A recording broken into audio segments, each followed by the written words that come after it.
Hello, everyone, and welcome to class number 2, the Thursday night session for C# 101 and Introduction. And tonight we're going to be taking things a little bit further than where we were last week, looking at some more types.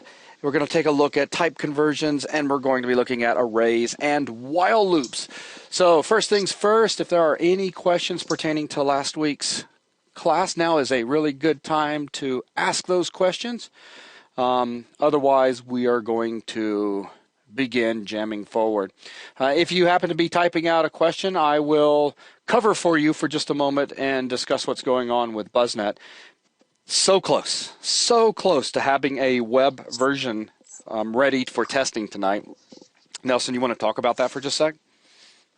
Yeah, so there will be a web version of BuzzNet available, so that should get rid of the cross-platform issues as well as the port issues. It is a real-time application, and yeah, it's actually pretty fun to put together. It's all web-based, all real-time, and so yeah, I mean, we're pretty close to having something that we can go ahead and test with. Now, obviously, though, because this is the next version is going to be so different, or as far as how it was implemented, the first session or so is probably going to be more of a test to get some metrics as far as how things are running and how smoothly things are running. But yeah. Yeah, hopefully it won't be that bad. But we will continue with a format that we started using this past Saturday during the Blender class. I used it on Monday. And it worked out pretty well with our Monday class. And that is, if you take a look over on your webinar app, there's a place where you can basically raise your hand to ask a question. Everybody find that and raise their hand. All right, Miranda's first. Dun, dun, dun. Here comes all the hands. I just wanted to point out that Miranda did indeed get it first. Scott, come on, click the button. You can do it, man. Alan, click it. Click it. Click it. There you coming back. All right, good man. See, we can also see when you are away from this app too. Isn't that awesome? Scott, you're still failing, my friend. Click it when you can. Anyways, so most of you have found the button. Matt seems to be having a good time flashing it on and off, so it's pretty entertaining looking from over here. And now everybody's wanting to flash it on and off, so it looks like a Christmas tree with little yellow hands coming on and off. Nice. So here's the deal. When Nelson has you follow along with something tonight, as soon as you begin following along, I want you to click your hand to raise it. So that lets us know that you are actively following. And as soon as you complete what you're doing, put your hand down. So let's just pretend everybody completed what they're doing. Let's see if you can get... Miranda, you weren't first on getting it down. All right, so Eddie, come on. There you go. Good. Jesse, Ken, you guys can do it. Put your hands down. Down, down, down, down, down. All right. Oh, at the same time, too. Scott, you're coming into the party late, man. Okay, so that's what I want you guys to do. It will make things a lot easier for us to be able to see that everybody is done.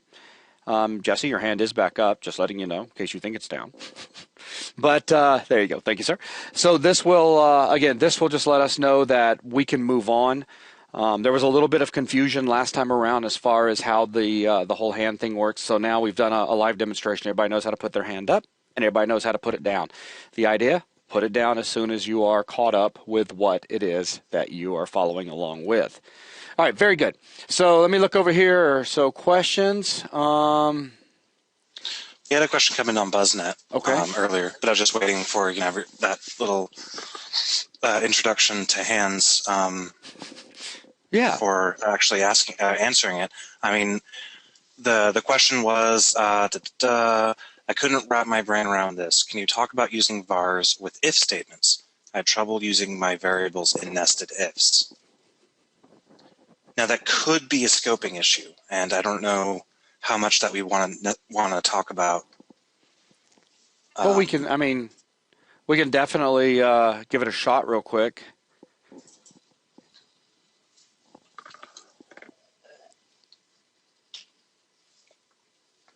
So who asked that question?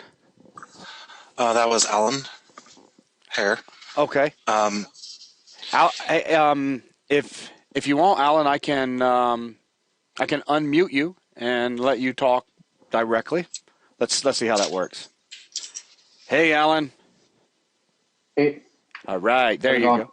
Oh, it's going pretty good. Thank you, sir. All right, so Nelson, now you can ask Alan without having to worry about typing anything exactly what he means.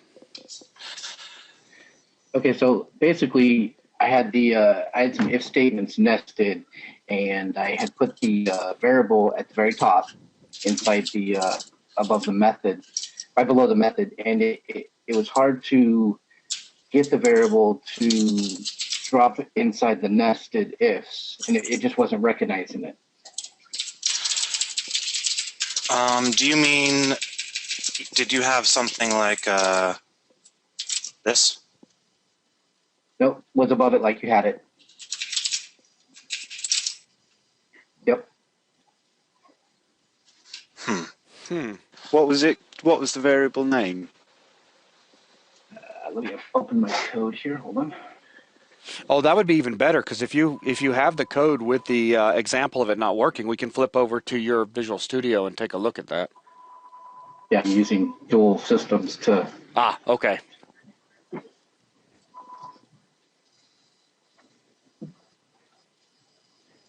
Yeah, Thomas, we would definitely share the screen if we could, but that is one of the tricky things. I know even Meta behind me is using dual systems, where she's using a Mac to do the webinar, and then she's on a laptop that is all but on fire, and not the good kind of fire, the bad kind of fire. It's like hanging from its last wire to follow along. I think if she tries to run Visual Studio and the webinar application at the same time, it would definitely melt.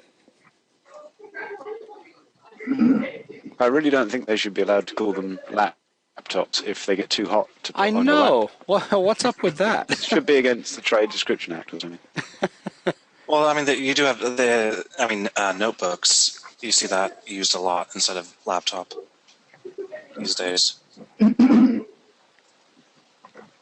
Okay, yeah, I'm not seeing it now because I had to basically work around it. I don't know, Okay. maybe I inadvertently fixed it myself, but it was kind of weird.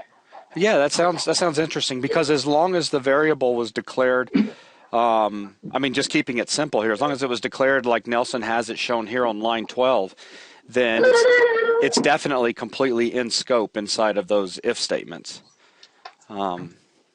So if you end up coming up with another example that is similar in the future, please save that out for us so that we can take a look at it and talk about it, okay? All right. Awesome. Thanks a lot, Alan. Okie dokie. So any more questions come in? What did I see? Let's see. Ken says, how do we differ...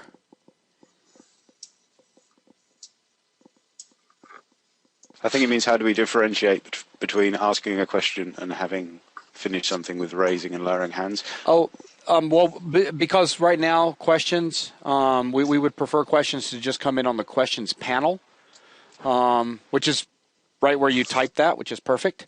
That's what we're keeping a close eye for questions coming in. We're just using the hands for being able to know where people are as far as following along with us. You bet.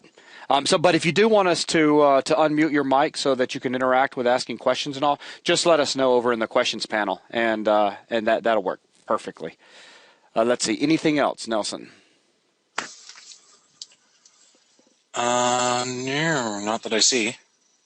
And Roland said, did he say above the method? No, I think he was talking about above the if statement, but inside the method. Even outside of the method, this would be equally valid. Yep, because now we've got a field. Right. Oh, that's a good point, because it is static. Huh. I wonder if he did that.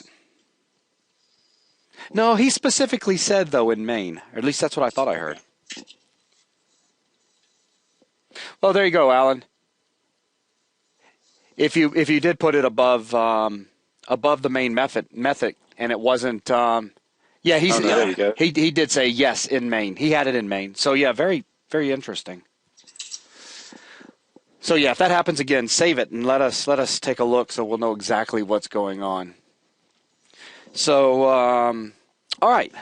So Nelson, I don't really see any other questions. How about giving a talk about some more types? We did talk in the class last week about about integers, strings, and then we went a little bit further with a discussion on bools, even though it was a little bit above and beyond. And I do believe in the night class last week, you had mentioned the aliasing, basically mapping things like int to system.int32 and string to system.string. But let's go ahead and expand on that discussion by talking about floats and decimals, etc. Okay? Yeah. Excuse me. So we have these three variables up here, which you've already seen, and they're three variables that include an initializer as well as a type and a name. So in this case, the type of this variable is an integer, the type of this variable is a string, the type of this variable is a Boolean. And what that type determines is what kind of data can be stored in this variable and what other behaviors that variable might expose to you. Now, you'll see that we are slightly limited right now. We do not have any concept of what are called floating point numbers, simply because we can't express anything with a decimal point with any of these variables. With the exception of the string, of course, we could put something like that in a string, but then we couldn't perform any mathematical operations on it. We could not put this data into an integer. We would get a cannot implicitly convert type double to integer. So how do we store floating point numbers? Well, there is the float type, which I'm not going to initialize yet. There's the double type, and there's the decimal type. All three of these are capable of storing numbers that have a decimal place in them. The only way that they differ is how much precision each one has. So let's see what that looks like. I'm going to go ahead and say my double equals 43.43. And as you see, this properly compiles. If I were to write a console write line my double, or my double down here, and then do a read key, we would get 43.43. So what about floats and doubles? How do we assign them to literals? Well, you'll notice something already off about how these three types relate to each other. And that is what the type of the literal syntax is. And what I mean by that is all these values you see right here are literals. 10 is a literal, 43.43 is a literal, true is a literal, and so are these 43.3s. However, in C#, literals have types as well. Think of them, I mean, they behave just like variables in every way, including being able to invoke methods on them or pass them into other methods that expect a variable of a certain type. But that means because literals have types, you can't convert between some literals into other literals. So the reason why we can't do something like bool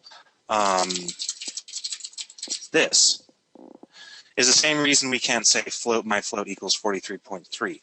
And the reason is literals in C# that have a decimal place are automatically considered to be doubles.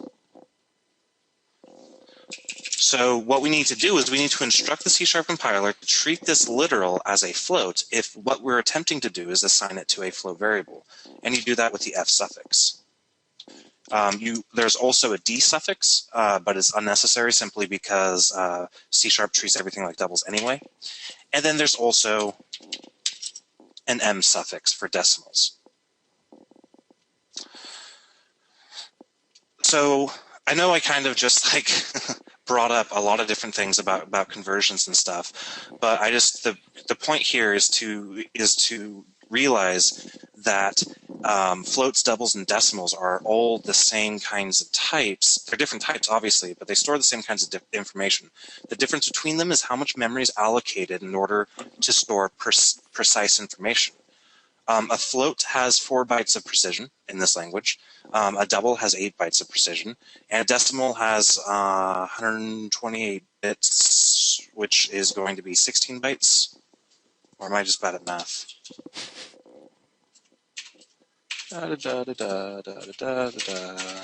Yes, 16 bytes. So each one of these variables it can store the same amount of information, but they can't store the same amount of precision. Because when you start talking about floating point numbers, you will eventually run into rounding errors, simply because a computer cannot store an infinite amount of information. Therefore, once you get to a certain level of smallness or largeness with any of these numbers, you will eventually start to see very odd behavior where data is lost or removed and inaccessible. So the decimal is usually what you're going to want to be using when working with money, for example. Doubles and floats are acceptable in every other instance. I also want to point out... I have a question, which is there's no single type, is there? There is. I was going to indirectly answer It's just this didn't come up on Monday's video.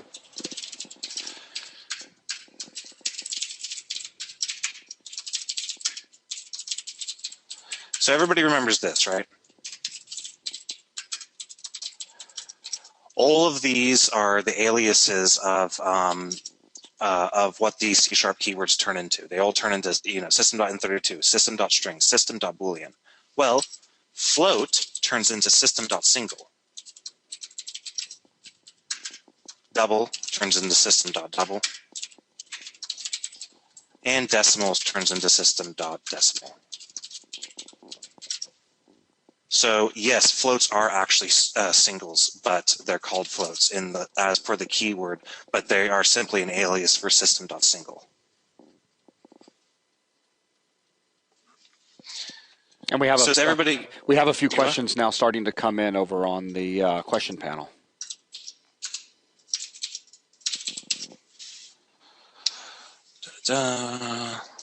When you compile, will the compiler convert to lower precision? If possible, just always respect the type you defined. It will not. Will the compiler convert to lower?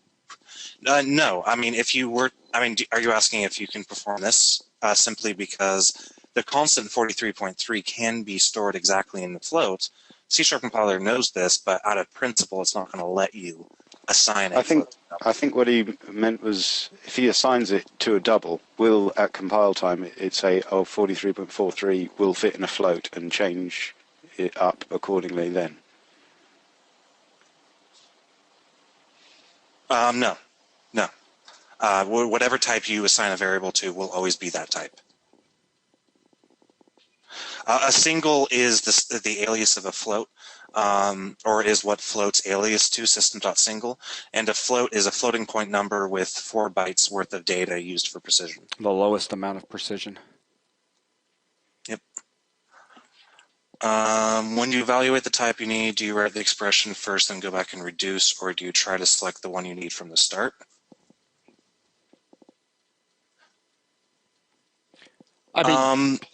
In general, for money things, I'll always use decimal period whenever it has to do with money or something incredibly important or precise. Otherwise, I'll generally default onto double. If I need a floating point number, I'll use double for everything other than money, and for money, I'll use decimal. I don't really use floats that often. Doubles, it's double precision. If you were memory conscious, then you might consider trying to squeeze floats out as much as you can.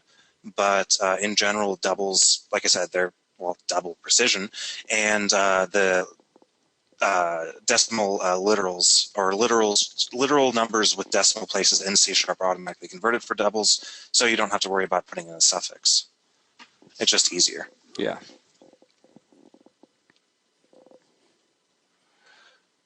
Wouldn't an int be the lowest precision? No, not in the context of this discussion, where we're discussing the decimal values. If it will not reduce a compile, then what is a variable? What is a var? What is a var? Yeah, he's saying what is a var? He's talking about implicit typing. Oh, are you talking about implicit typing? Because even with implicit typing, you're still explicitly defining it. See, this is going to be a double. as you can see right here, struct system.double. This is going to be a float, struct system.single, and this is going to be a decimal, struct system.decimal.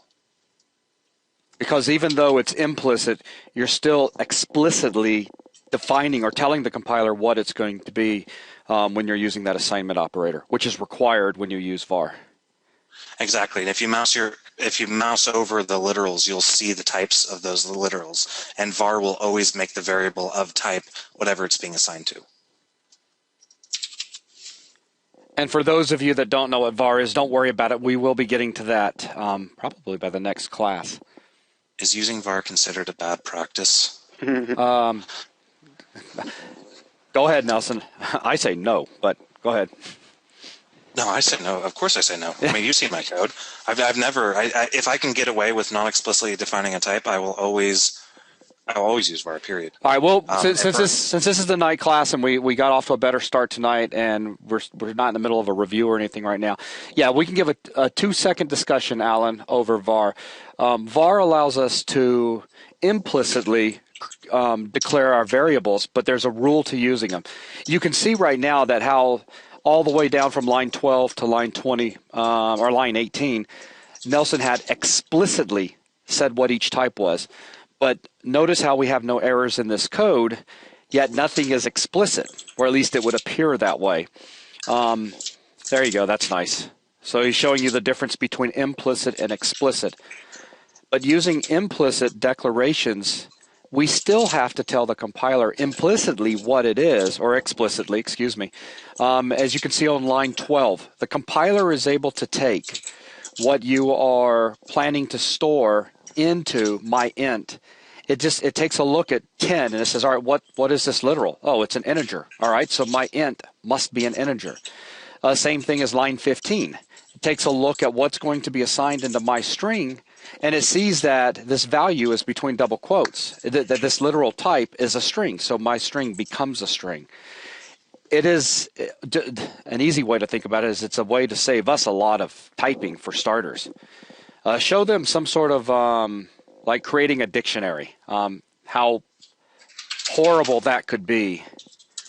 So here he's just using a type. Yeah, beautiful. Good one, Nelson. So don't let this freak anyone out who's new, but this is a type, just like int. And now he's got to give it an identifier. So there's his identifier, and now he's got to type that whole thing out again for instantiating a new one. Look how long that line is. Now, copy that line, paste it again, Nelson, and change it to implicit, and just call it my dict2. Notice the difference in size there. Yes, Streeter, that didn't sound right, but I realized that after I said it. There was a T at the end. Anyways, that's right. And even goes further than that. I don't want to scare people, but... Oh, go on. You know you do.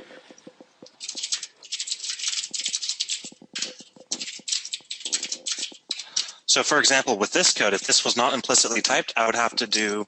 I can't remember the type. What is it? IEnumerable... no, it's IEnumerable iGrouping.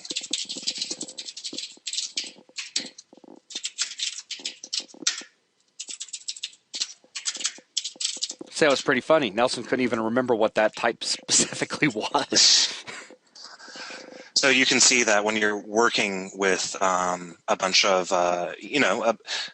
generic classes, and when you're working with the methods provided by the library link, you're going to end up with types that are very, very long and very, very tedious to write out.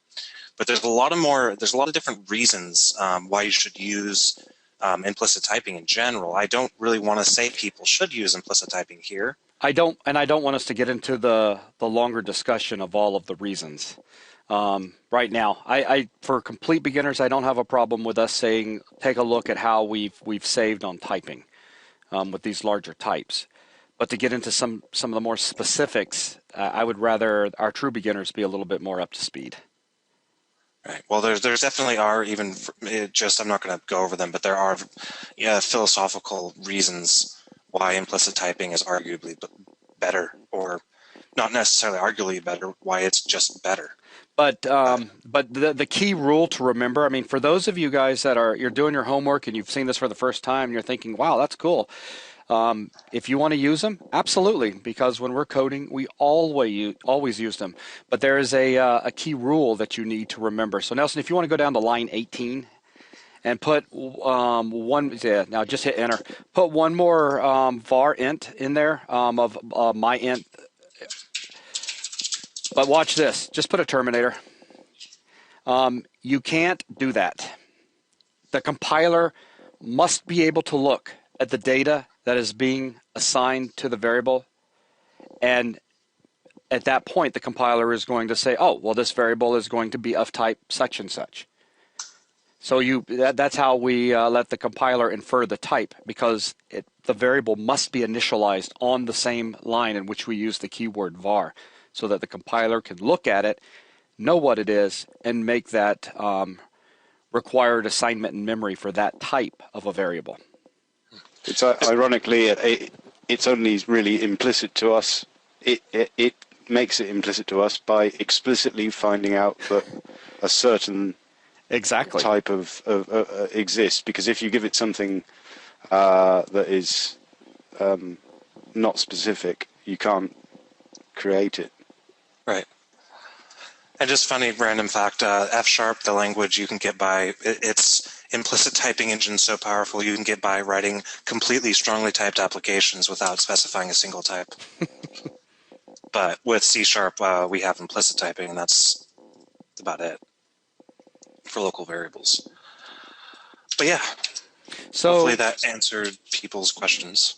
Yeah, I mean, it was a good question, Alan, and I was glad I was able to go and squeeze it in. We will spend more time looking at var coming up in another class before 101 is over with. But if you guys start seeing it, it's nothing to get spooked about, because we're still expressing what type of variable it's going to be. We're just expressing it with whatever literal is being assigned into it. And now, if you take a look over the questions panel. Yeah, somebody asked if we can do these or suffixes without specifying the decimal point, and the answer is yes.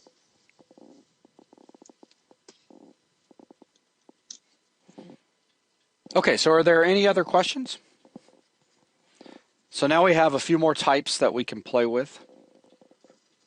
We did have a question that came in Monday about when you want to use floats to do money. And yeah, if you want to get sued. Yeah, and just to point that out real quick, no, you would never, ever want to do that. You really want the precision there. Yeah. Okay, so that will allow us to, why? Okay, good question. Nelson, you want to talk about why in regards to precision? If you want to start, division and things like that? Well, yeah, I mean, there's a lot of different problems with decimal points. Obviously, you have situations where you cannot represent numbers in decimal, and you run into instances with repeating patterns. There's also going to be issues where you might have something that's like that, for example, and a float can't represent this number because it doesn't have enough data in order to know that that one's at the end. And what you'll get is a rounding error where this will just be 43. And I'm pretty sure this example will be 43. I might have to add some more zeros, though. Yeah. So as you see, I completely lost that one. So now let's say you're a bank and you've got millions of transactions like that going through. You're losing money. A lot of money. I mean, have you guys ever seen Office Space? Exactly. And if you haven't, you must tonight, right after class. So here's a quick little example how actually I don't think any of these are going to, I added way too many zeros. It's a very small cent, or a portion of a cent. Let's chop off some zeros so we can get some example of the precision. There we go. So now you see the decimal was capable of handling that level of precision, whereas the float and doubles were not. You're going to bring it down so that the double can handle it. Yeah, that's going to be about somewhere around, no, not even there. There we go. Maybe we can add one more zero. There we go. And then for the float to handle it. Well, actually, go ahead and show the float at the same precision level as the double. Yeah, that's just going to be. In other words, that's just going to be 43. Right. No, I just wanted them to see it still doesn't make it. What about here? No. What about here? Oh. There we go. So there's a graphical representation of the precision, and funny enough, it's about half of each one. Which makes sense if you think about it. It's know about it. It is, which, like I said, makes sense. So you would definitely want to use decimals when working with money. Doubles I'll use otherwise. In any case where I need a floating point number, float should really only be used, in my opinion. Unity. Yeah, Unity. Well, in-game engines in general, you're probably passing around so much data that the extra 4 bytes is going to make a difference. Right. But you should only use them if you have an actual performance, if you're actually keeping performance in mind at that level, or to that degree. Cool. All right. So that was a good question. So, I did that example in the Monday class. What about, or not this, but what I'm about to specify. But would you think it would be interesting to show people, or at least drive home the fact that these literals are actual variables? Yeah. Because I think I blew some people's mind back then. Because this is something that you can't do in many other languages. Well, can't do with native languages in particular. There's no rule that's whatever. Okay, so for example, let's go ahead and do something like console.writeLine false.toString.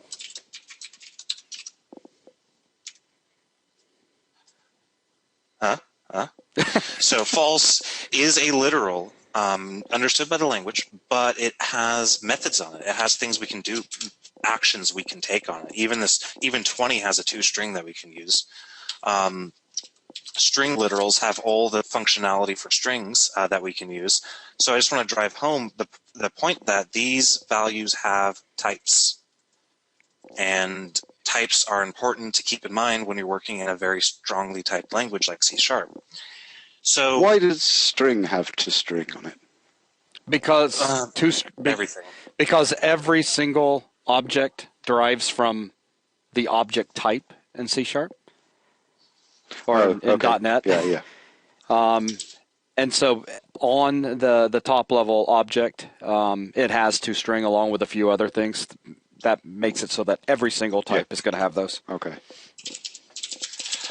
So I'm going to write out a little program real fast here. I'm going to ask people what they think the output of this is going to be.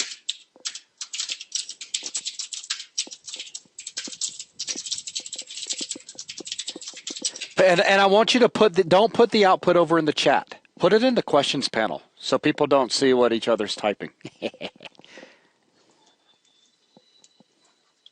Actually, honestly, I'm going to make the math a little bit simpler. Streeter.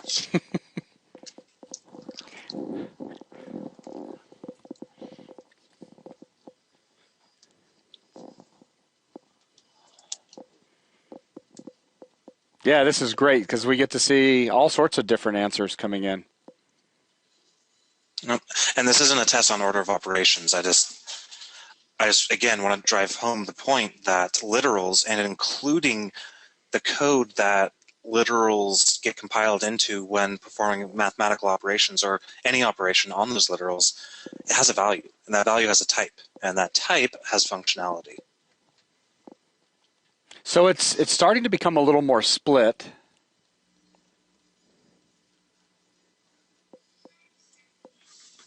Jesse's having fun. He's changing his answer up. Figure if he keeps rotating his answer, he knows one of those is going to hit it. So go ahead and run it because this will be the fun part real quick. Jesse, you were right the first time. But like I said, his response was, "Oh my God, no way!" No, you were right the first time. That was funny. Oh, not the very first time. The second time, yes. Oh wait, we got two Jessies in the class. My bad. No, we don't. I'm crazy. You were right the second time. There we go. All right, so what's happening here is that we are actually taking in these string literals and we are performing mathematical operations on them, and this thing turns into a value. Now, Nelson, a lot of people are going to be wondering why, because you can see over on the questions panel, there was a good bit of the group, about 40%, that actually thought that was going to be treated like a string literal there. Yeah. And in this case, that's not going to be the case, because now I'm going to completely ignore the fact that the C# compiler is going to perform all this calculation at compile time.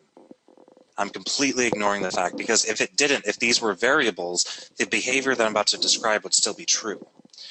And what's going on here is that this is an example of an expression, and all expressions have a value, and all values have a type.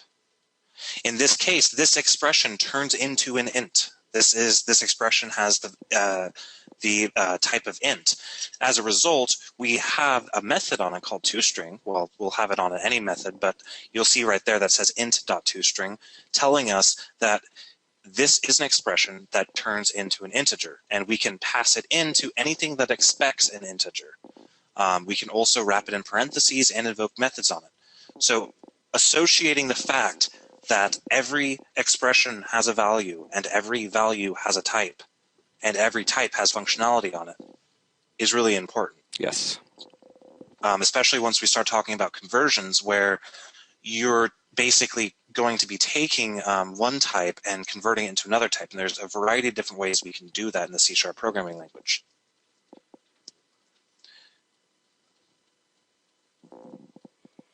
So is everybody good? Darth Gregg asked if you could change the plus back to a division. Oh, and run it. 19. So you guys are right. Yay! Which means Jesse was right because his answer came in then as 19 on the very first one. So there you go, Jesse. You got both. If that does bring up precision again in terms of if that was, say, 5 times 5 over 2 rather than 10 times 4 over 2.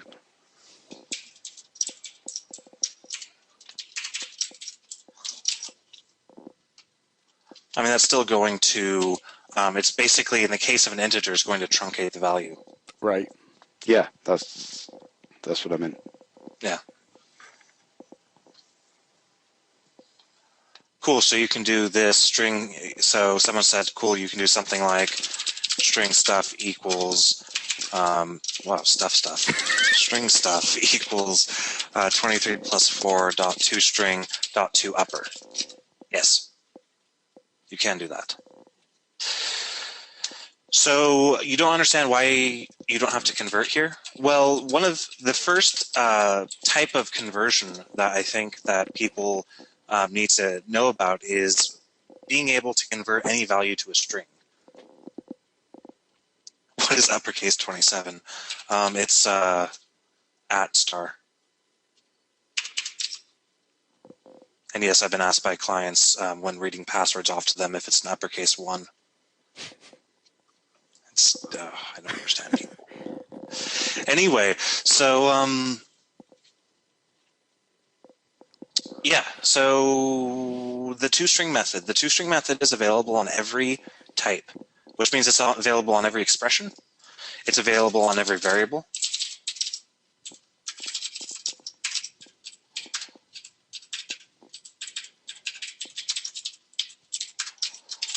It's available on pretty much every value.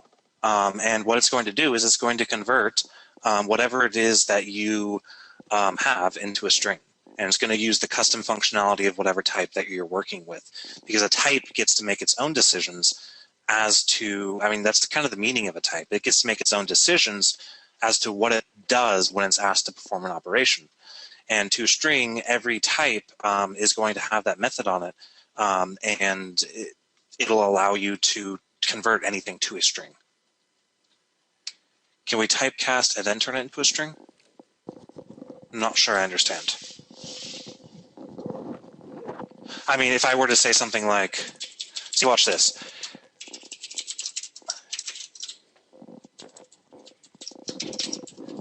At that point, this ToString method is not int's ToString method anymore, it's double's ToString method, because we've turned this expression into a type of double, as opposed to being the type of int. Turn it into a float to calculate.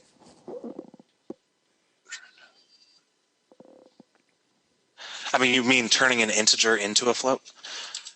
I'm actually going to get to that in a second with implicit conversions. So yeah, so ToString is very important. Everybody understand that ToString is available on almost everything, and it turns whatever value that's being represented into a string.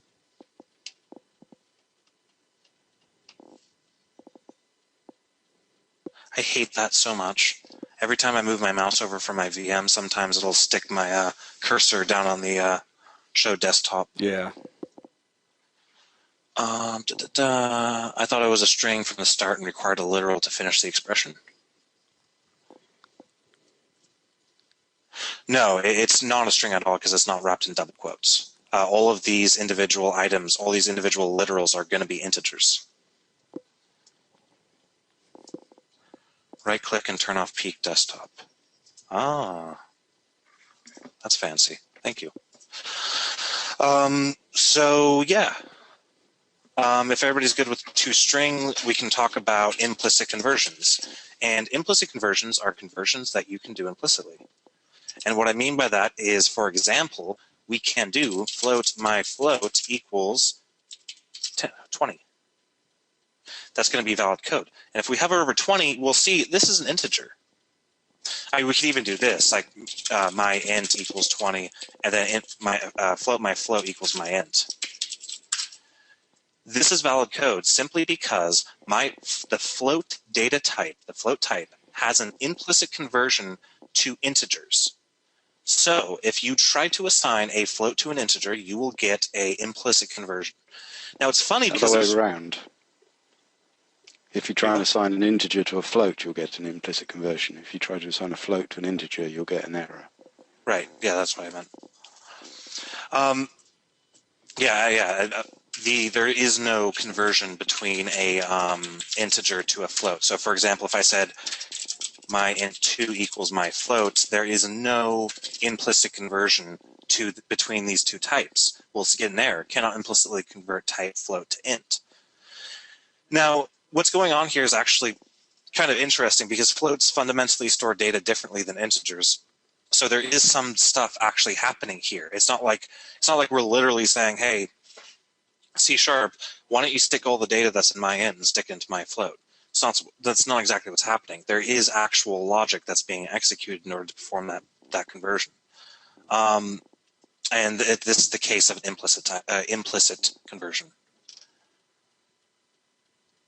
So everybody's good with implicit conversions, at least between ints and floats. See, the funny thing about this is a float, with the exception of very large integers, a float is going to be capable of storing any kind of data that an integer can store. So that's why there is an implicit conversion here. That being said, an integer cannot necessarily represent all of the different types that a float can contain. As a result, there is no implicit conversion between a float into an integer. What we have to do is we have to cast it. Get used to hearing the word cast. Yes, cast. Cast is the concept of taking, of coercing somebody to turn one type into another type. That's right. For the next 24 hours, that is the only word you're allowed to say. Cast. So the chat should just be a whole bunch of cast, cast, cast, cast. There you go.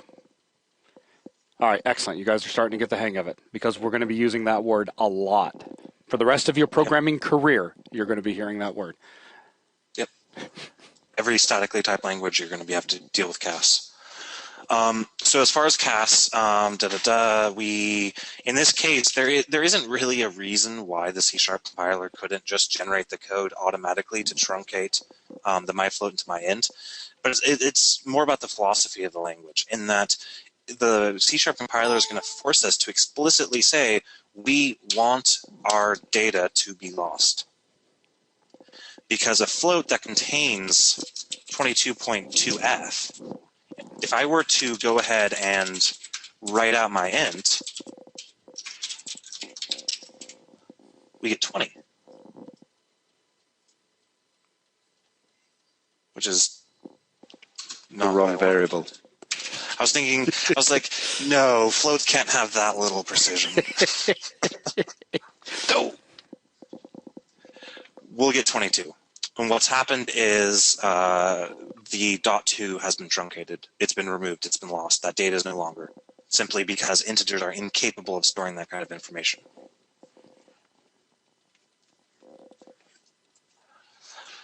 We got a question. So if I use int with console.writeLine, does compiler automatically tack on ToString, or is that handled in the method overload? Yes and yes. If you don't know what method overloads are, that's fine, but because the person asking the question mentioned them, the console.writeLine has a lot of different overloads. And for example, if I were to pass in an integer, this is the version that will be invoked. If I were to pass in a float, float. If I were to pass in a float, this would be the version of console.writeLine that would be invoked. However, if we passed in an object, as in an object which is a type that can be any variable, then it's going to invoke the ToString method on it specifically.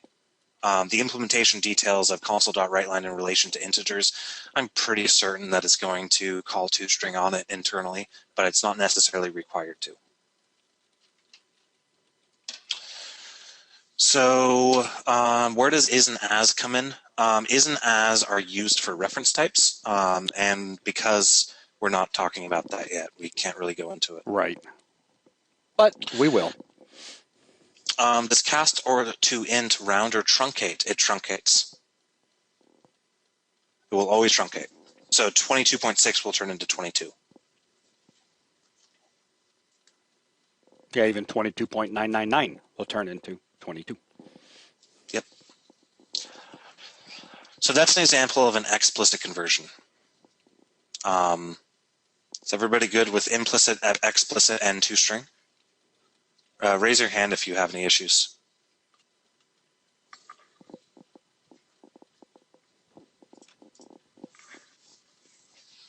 I am happy to report that our class numbers have gone back up. So you guys are still doing good compared to the Monday class with having people here. That's awesome. Nobody seems to have any issues, so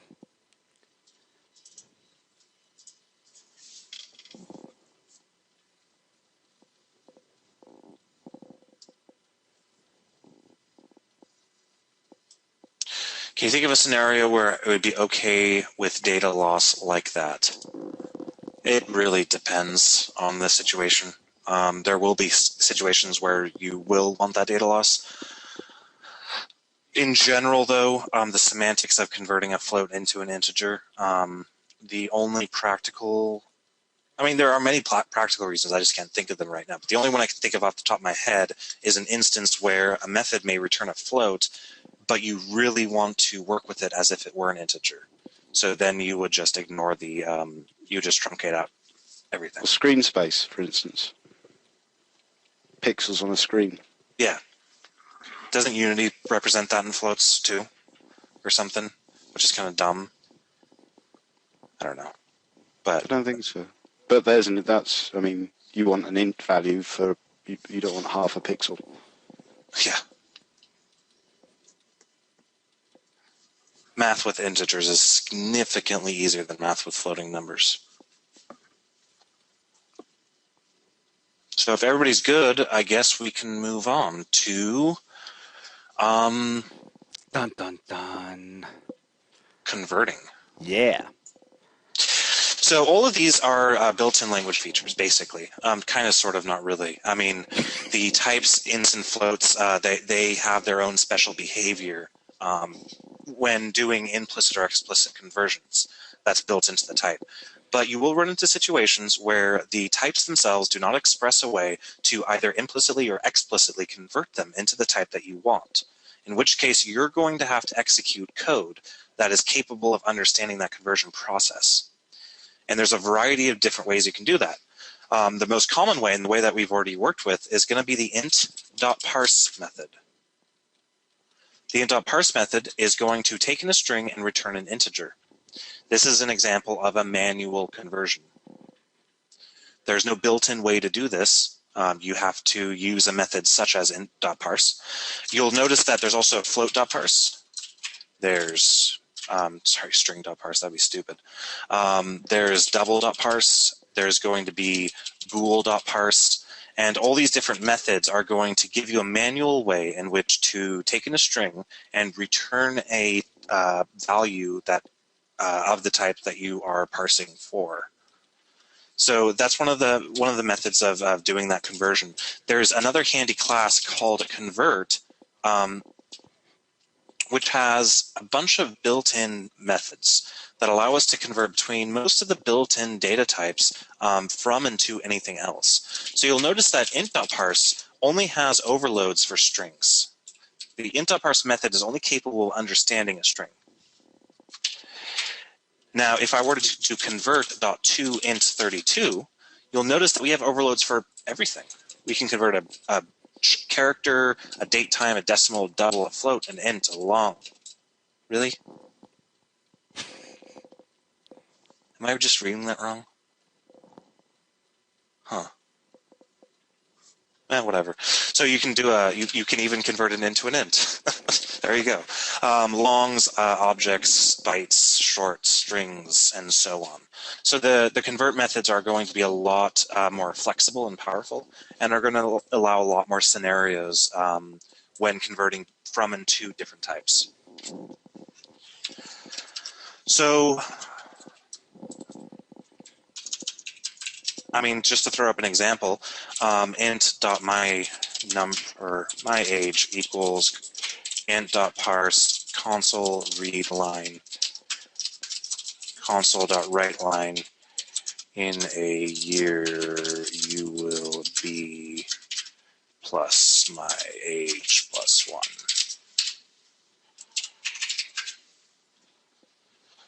So here's an example of where we actually take a string, a piece. I know you guys have already seen this, but this is the example of the kind of conversion that we're talking about here, where we take in a string and we turn it into an integer. Now that that string is an integer, we can then perform actions on it that integers understand, such as basic arithmetic. I could also have used the convert.toInt32 method, which would have behaved the exact same way. So I don't know if I need to talk more or too much about parse and convert. I mean, did we go over TryParse? No, we need just on Monday. Just on Monday. Yeah, we need to with these guys. Okay, sweet. All right, because we'll get into that next. But for now, is everybody good with explicit, implicit conversions, the ToString method, the convert class, and the parse methods on every one of the basic types? Jesse's got his hand up. Jesse, you got a question? Whoa. Oh, no, I was just raising the hand. Ah. It was like, raise your hand if you're ready. You didn't know I was going to just jump right into your head and be like, Jesse, you got a question? No, I wasn't expecting that. Okay, well, there you go. Now you're wide awake. All right, well, thank you very much. Always fun to do that. Is there any difference between parse and convert? Convert provides a lot of different ways to convert from and to different types. The int.Parse method and the corresponding bool.Parse method and whatever .Parse methods, they only understand strings. But with convert, I can say I want to convert from true into a number. And so in a year, I'll be 2, because true is going to convert into 1, the integer of 1, and 1 plus 1 is 2.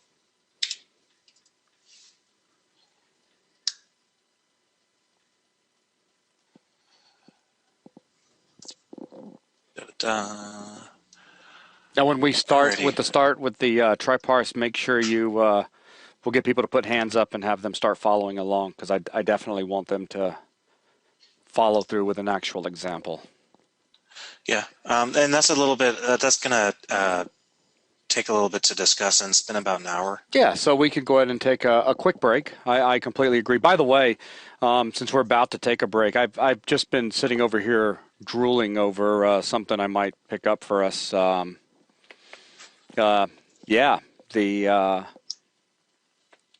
Mono for Android looks pretty nice.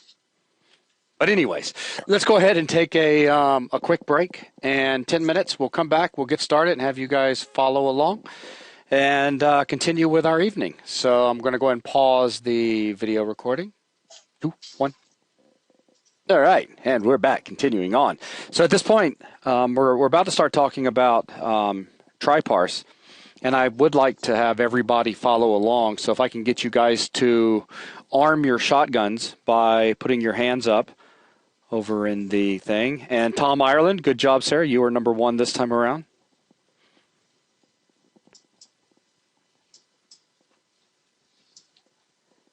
And wow, everybody's gone to sleep. The hands are coming up so slowly. Even my beautiful wife, who is a student amongst you guys, but she's too shy to say much. Put your hand up, woman. Angie. There she goes. All right, her hand's up. Yours too, Adam, Alan. Ooh, that was fast, Brandon. Very good.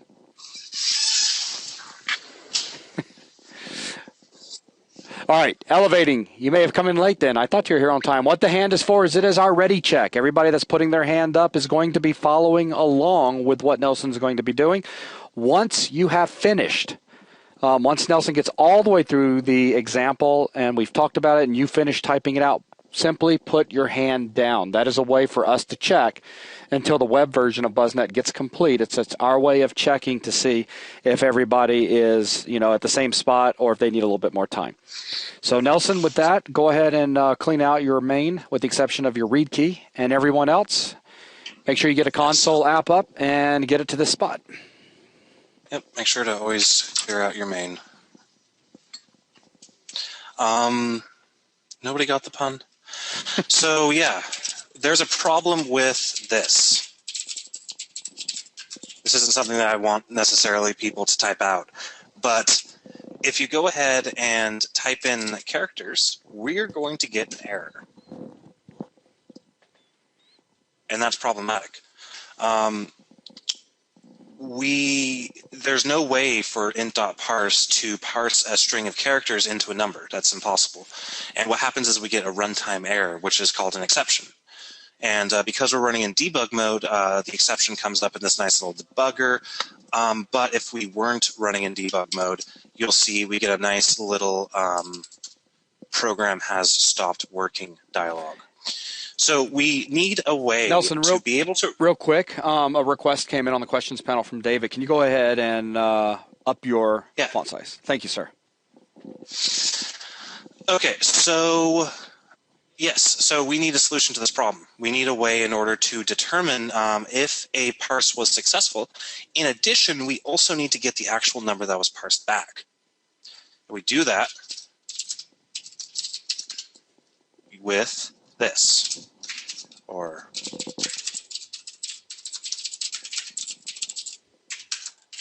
all right, you guys ready for this? No. Do this. Just declare the successful parse and then terminate that. Just it'll make it all fit easier. Declare. And remove the unnecessary L. Successful. This is my code. I can call it whatever he wants. Yeah. Okay. So right now, everything looks pretty normal. I hope everybody kind of understands what's going on with this code. We're declaring a Boolean up here. We're getting the input out of the console.readline. We're declaring an integer my age right there. And we're setting successful parse to the result of TryParse. But here's where it's going to get terrifying.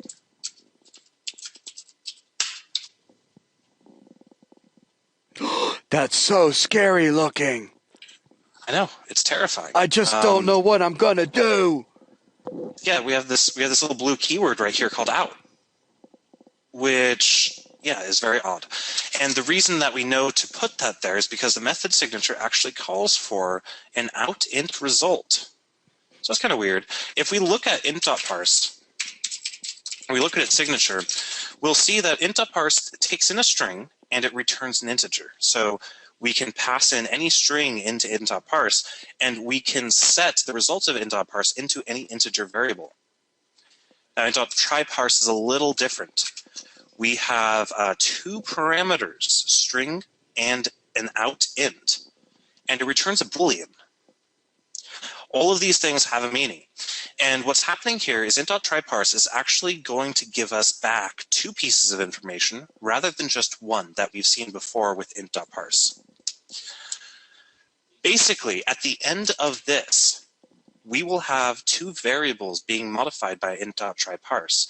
The first one is going to be successful parse, and that's going to be a Boolean indicating whether or not the parse was successful.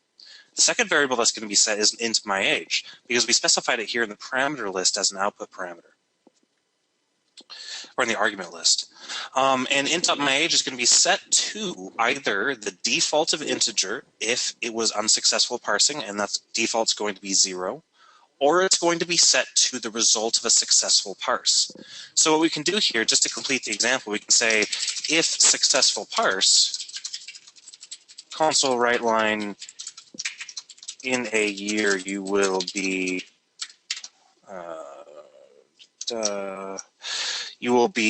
my age plus 1. Otherwise,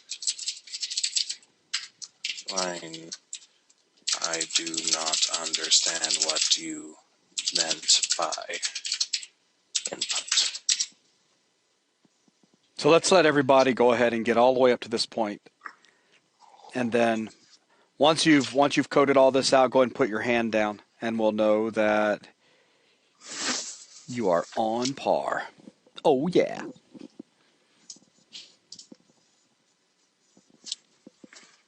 And Ryan, did you see the question I asked you in answer to your question?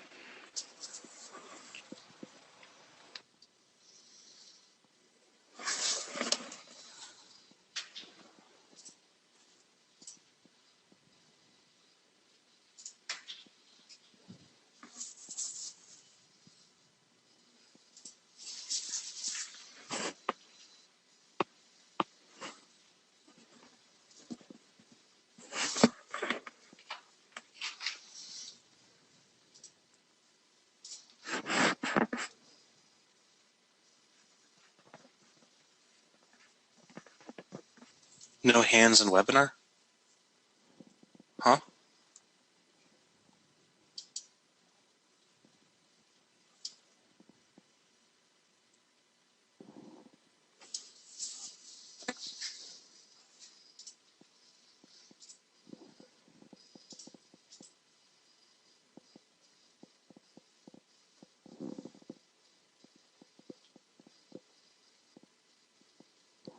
Okay, so we're close. We still have a good 10 people left.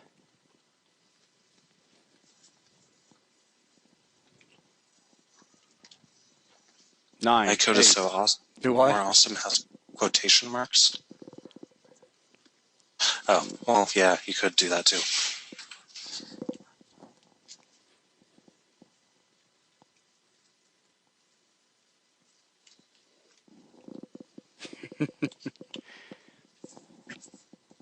Miranda, yes, please.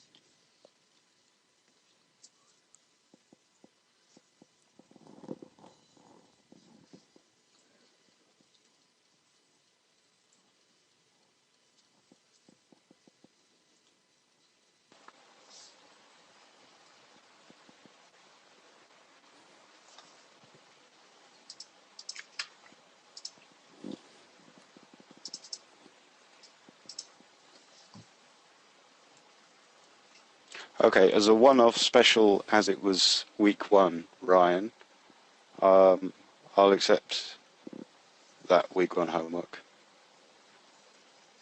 But everyone needs to look at the deadlines and submit their homeworks by the deadlines, because there's a lot of things to mark, and then, well, it's the deadline. The deadline is the deadline.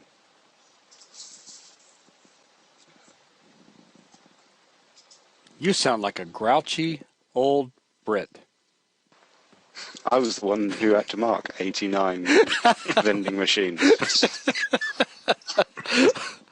I'm sorry, Gavin. I have no desire to ever see a vending machine, hear from a vending machine. You're going to be walking out in public, see one, and just tackle it. Ah! Yeah. Saganatsu, you don't want to go to Japan then. That's fantastic. Actually, having seen one of the vending machines, I really don't want to go to Japan anymore. Oh, no. Somebody managed to disturb both me and Nelson. That is impressive.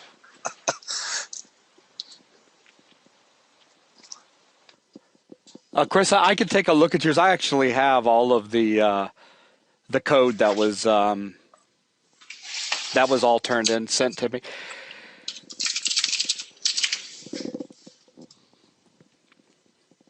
What's his username? Phantom Walker. Oh, that's Chris. Yeah. Oh, right. Was yours the longest one we had? I didn't think his was the longest. Nelson's going. Well, it only springs to mind because Nelson. Nice, Chris.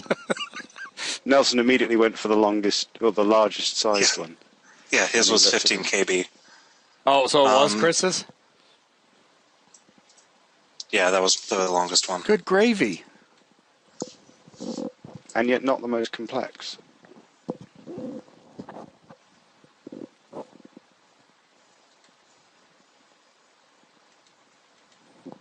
Okay, so we're down to just a couple hands left. So remember, if you've got up to this point, go ahead and make sure to put your hand down over in the webinar. So Nelson, if you want to go ahead and start explaining through what's happening now, because I think everybody's just about there. Okay, so just to run this program, if I put in 543, it'll say in a year I'll be 544. If I put in an invalid piece of input, it'll say I do not understand what you meant by blah, blah, blah.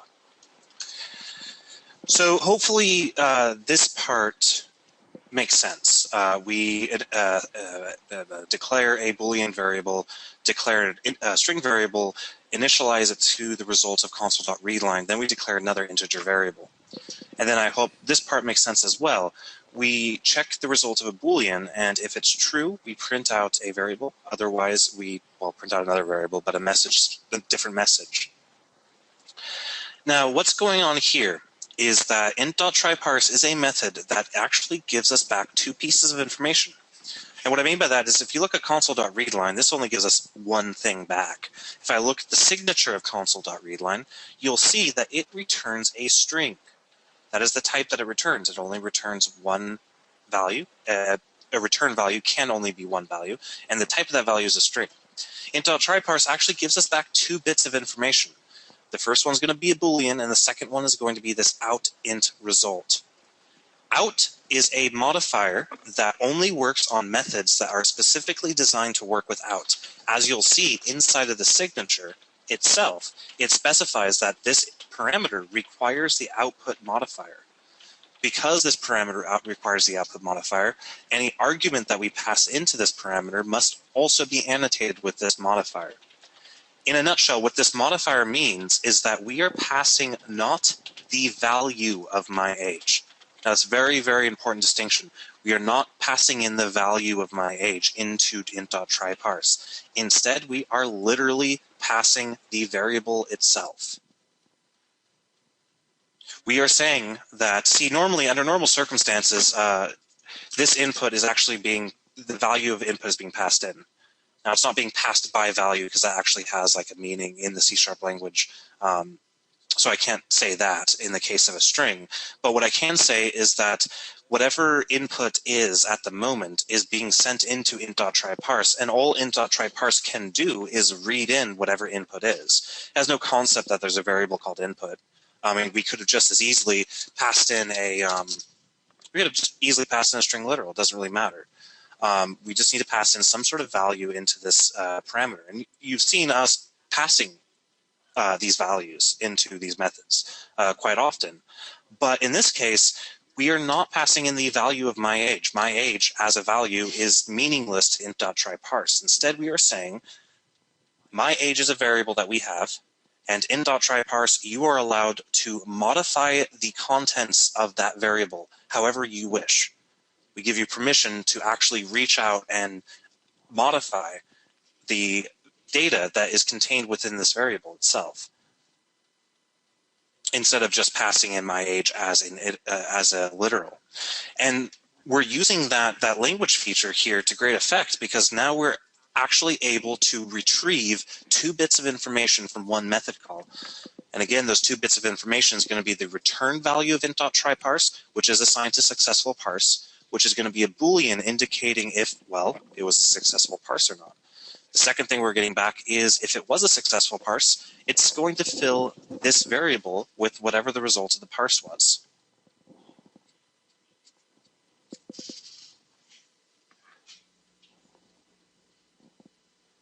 So, Are there any questions? Yeah.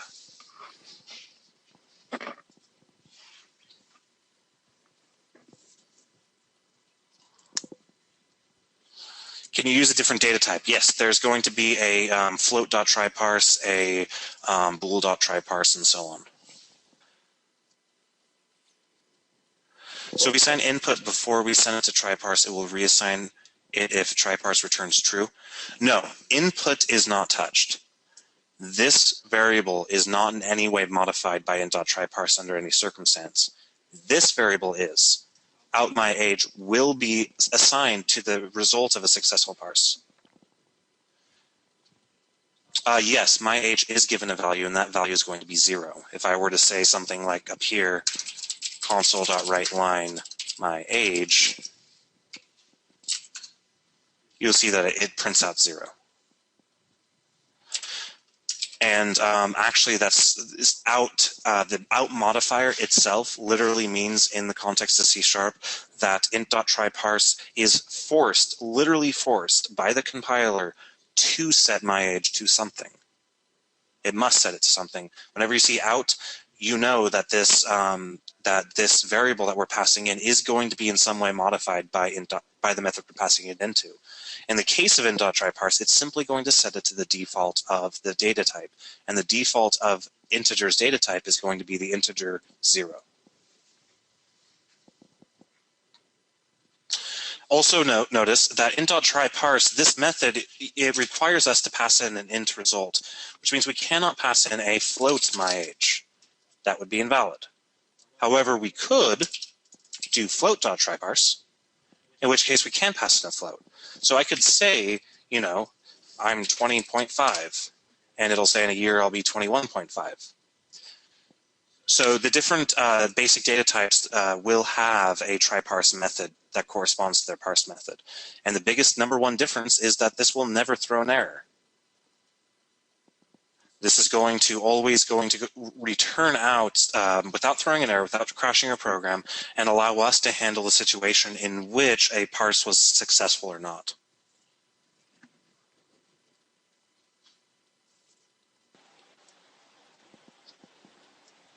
Nelson. Gavin.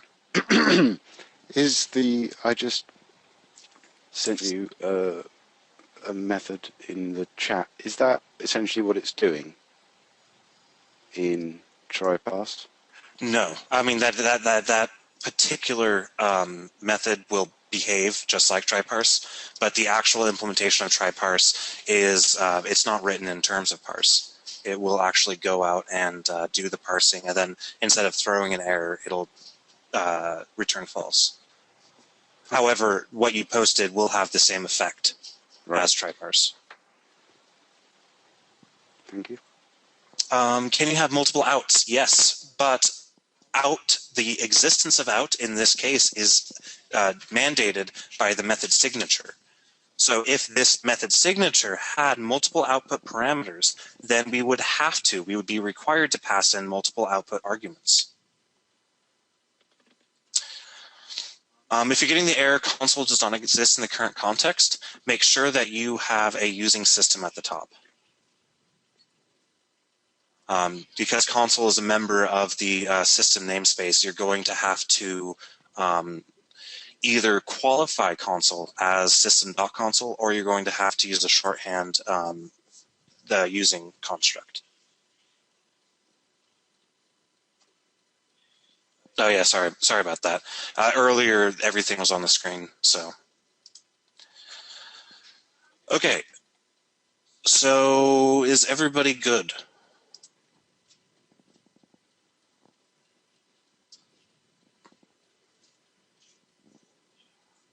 Is everybody sure that they're good? I'm going to go ahead and put all hands down. How sure are you?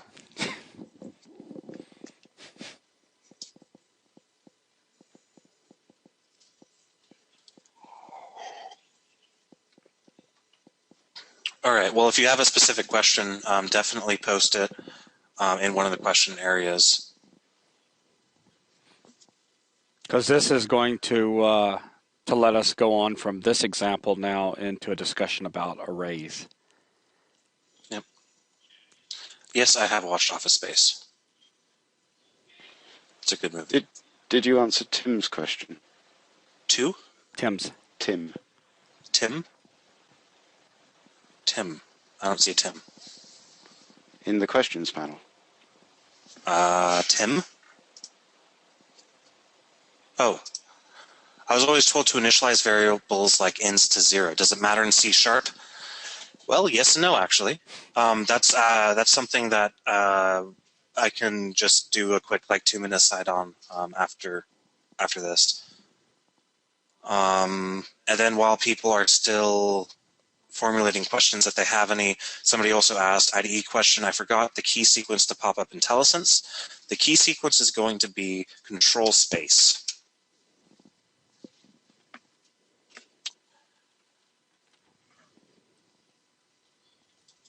But if everybody's good, then I can go ahead and answer Tim's question. Alan, are you opening up a code file that isn't in a solution? Because if you just literally open up a new C# file within Visual Studio and do not place it in a project or solution, you will get syntax highlighting, but you won't get any Intellisense. So if you're not getting Intellisense, I would make sure that you are indeed in a solution and in a project underneath that solution.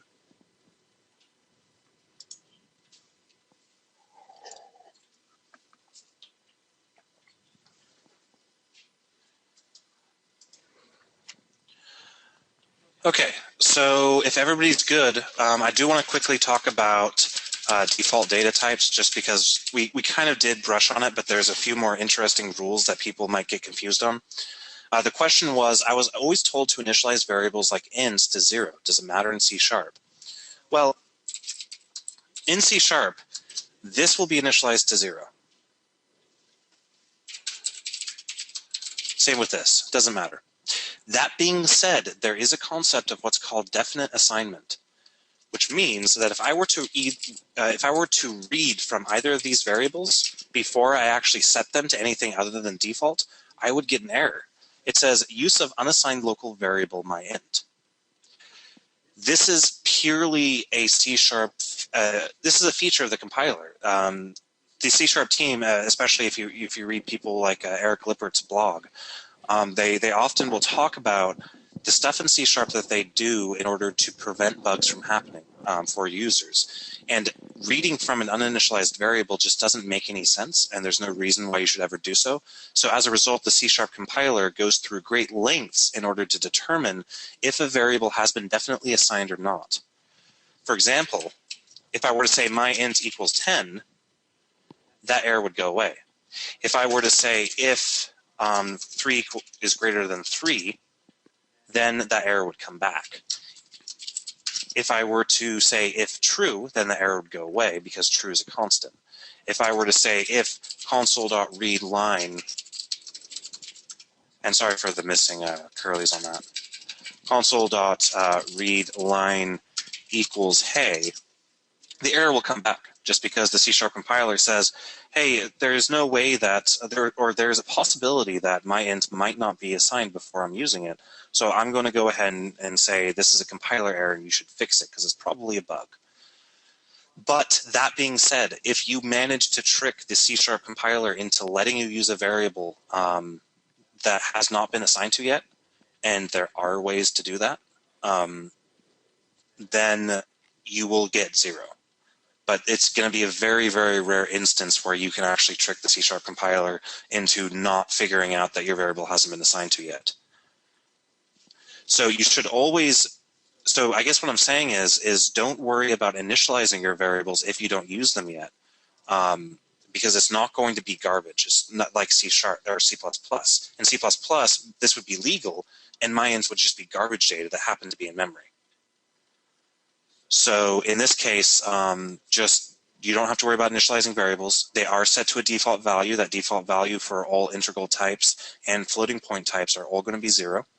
But there's very few instances where you'll ever be able to ever actually read from the default value.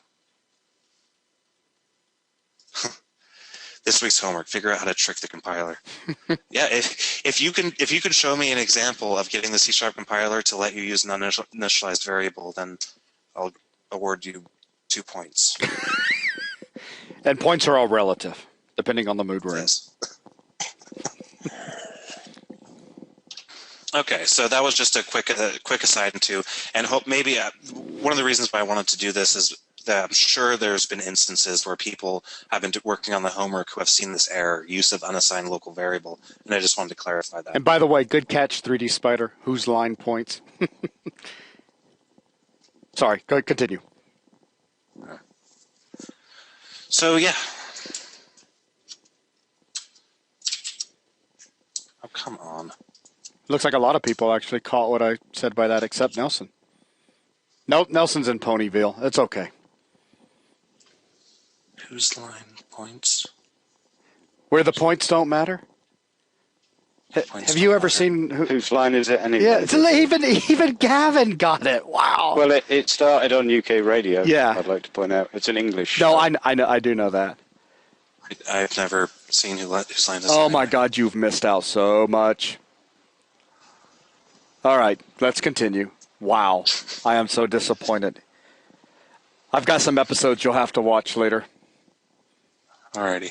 You forced me to watch Ponies, so I can force you to watch that. No. Anyway, so okay, so we have a program here, and I just want to make sure. No, I think Jason got the better deal. I just want to make sure that everybody here understands this program before I nuke it and move on to arrays. Nuke it. We've had tons of time. Let's move on to arrays. All right. Well, it's 3, nuked. 2, 1, nuked. Okay. So an array. So we've seen basic types. That's a basic type right there, and we've been able to actually perform a lot of logic using basic types and if statements. But there's a lot of instances in programming where you'll come across a very, very similar pattern, and that pattern is going to be something like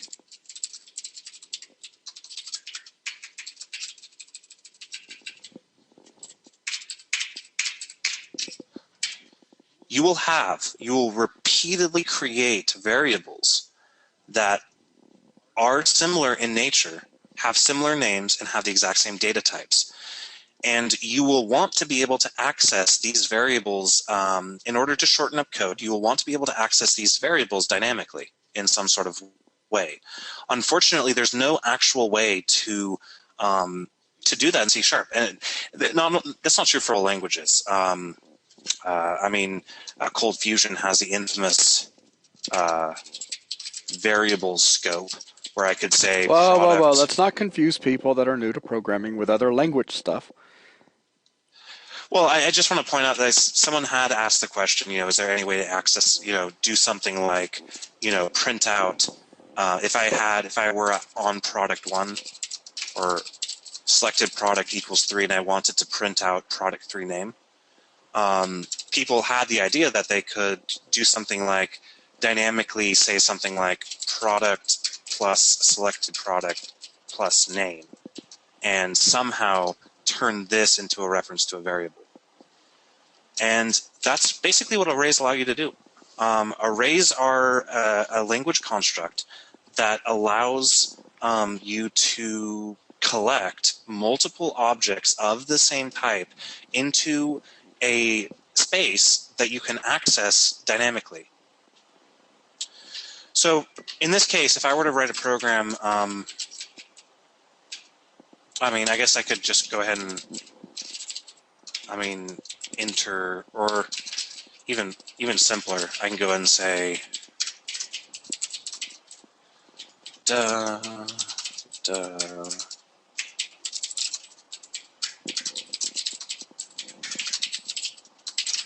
Okay, so then we can say something like console.writeLine, select a product 1 through 5. And we can say int selection equals int.Parse console read line. And then we can say something like if selection equals 1, then console.writeLine product 1 name. And we can go ahead and do that many times.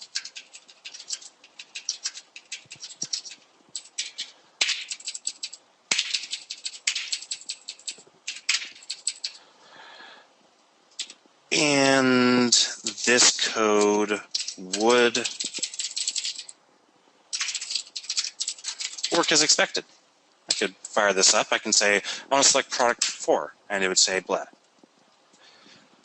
So the problem with this is that this pattern happens very, very, very, very frequently in programming, incredibly frequently in programming. And language designers realize that it happens so often that they should really create a tool that we can use in order to represent this sort of logic in a way that actually makes sense. Now, ultimately, to make this example more concise and shorter and more understandable and more maintainable, we're going to need the combination of arrays and loops. But I'm going to talk about arrays first. Because the fundamental difference between using an array and using these 5 variables is that with an array, we can pick and choose which one of the variables we want depending on a condition that exists in runtime, such as a user inputting in a number. So how would this look like if it was an array? Well, the first thing we would need to do is declare a variable, because an array is a type.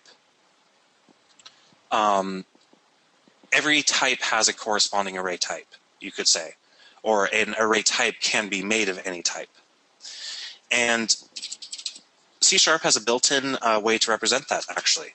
It's going to be the type that you want an array of, followed by an open and close square bracket. This is going to be the type of the variable that will represent an array of strings. So I could say strings products equals new string 5. And so what's going on here? Now, first of all, what we are specifying that we want to create a variable of string array. So whenever you see this syntax, whenever you see 2 empty brackets followed by a type, this is the corresponding array type for this particular type. So this is a string array. The next thing, just like normal, we have an identifier giving our variable a name. And then finally, we initialize it to something that you guys haven't seen yet. We initialize it to new string of 5. Now, what's going on here with the new keyword, and we'll be getting into the new keyword soon, because it's a very important keyword.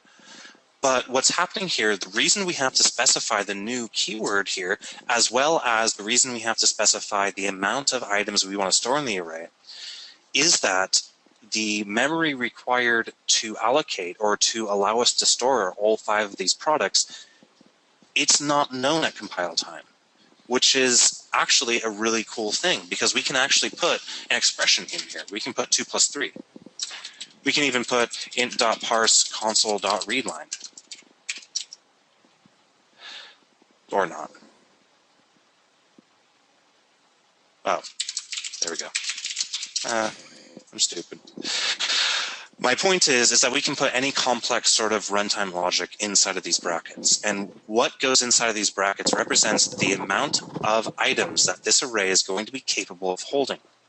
The amount of items that an array is capable of holding is not ever going to be able to be changed, but it can be selected during array creation. We can select how many items we want the array to hold, although we can't say, oh, we can't change our mind later and say that we want to store more pieces of data.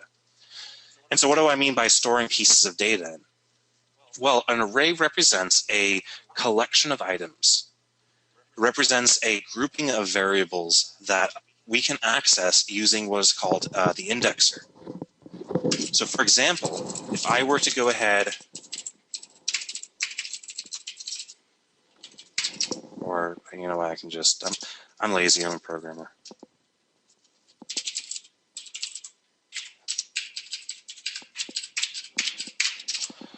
Okay, so if I was going to go ahead and do this, what's happening here is that this products array is a collection of variables. Just like right here how we have 5 variables. Right here we technically only have 1 variable, and that variable is products, but it allows us to stick more variables inside of it words. It allows us to stick more than 1 variable or 0 to many variables inside of it, and the amount of variables we can place inside of it is going to be determined by the number that we use when instantiating the array. And when I say instantiating, I mean the new keyword is present in this expression. It's just like a bookcase, and when you work out how big a bookcase, how many books it's going to store, and then you build it. Yep. And if you change your mind, well, then you're out of luck. I mean, you could tear down your bookcase, build another bookcase that's bigger, and then move every single book from the old bookcase to the new bookcase, but you couldn't just magically say, I need this bookcase to contain more data. No, you'd probably be better off taking the books out before tearing it apart, but... Yeah, probably. So this allows us to store a variable amount of variables and allows us to index them. Hey, and that's what you see right here. Nelson, I'm going to be away from the machine for just a second, taking care of an issue. So just letting you know. Go ahead and continue. Alrighty. So the process of having an array and accessing a particular item within that array is indexing. And whenever you see these square brackets with the number inside of it, with the exception, of course, when we instantiate it, but whenever you see this sort of syntax, we are actually telling the array that we want to index or access a specific item within that array. That specific item is determined by the number that we pass in. The fact that this is all these variables are created in order is completely irrelevant.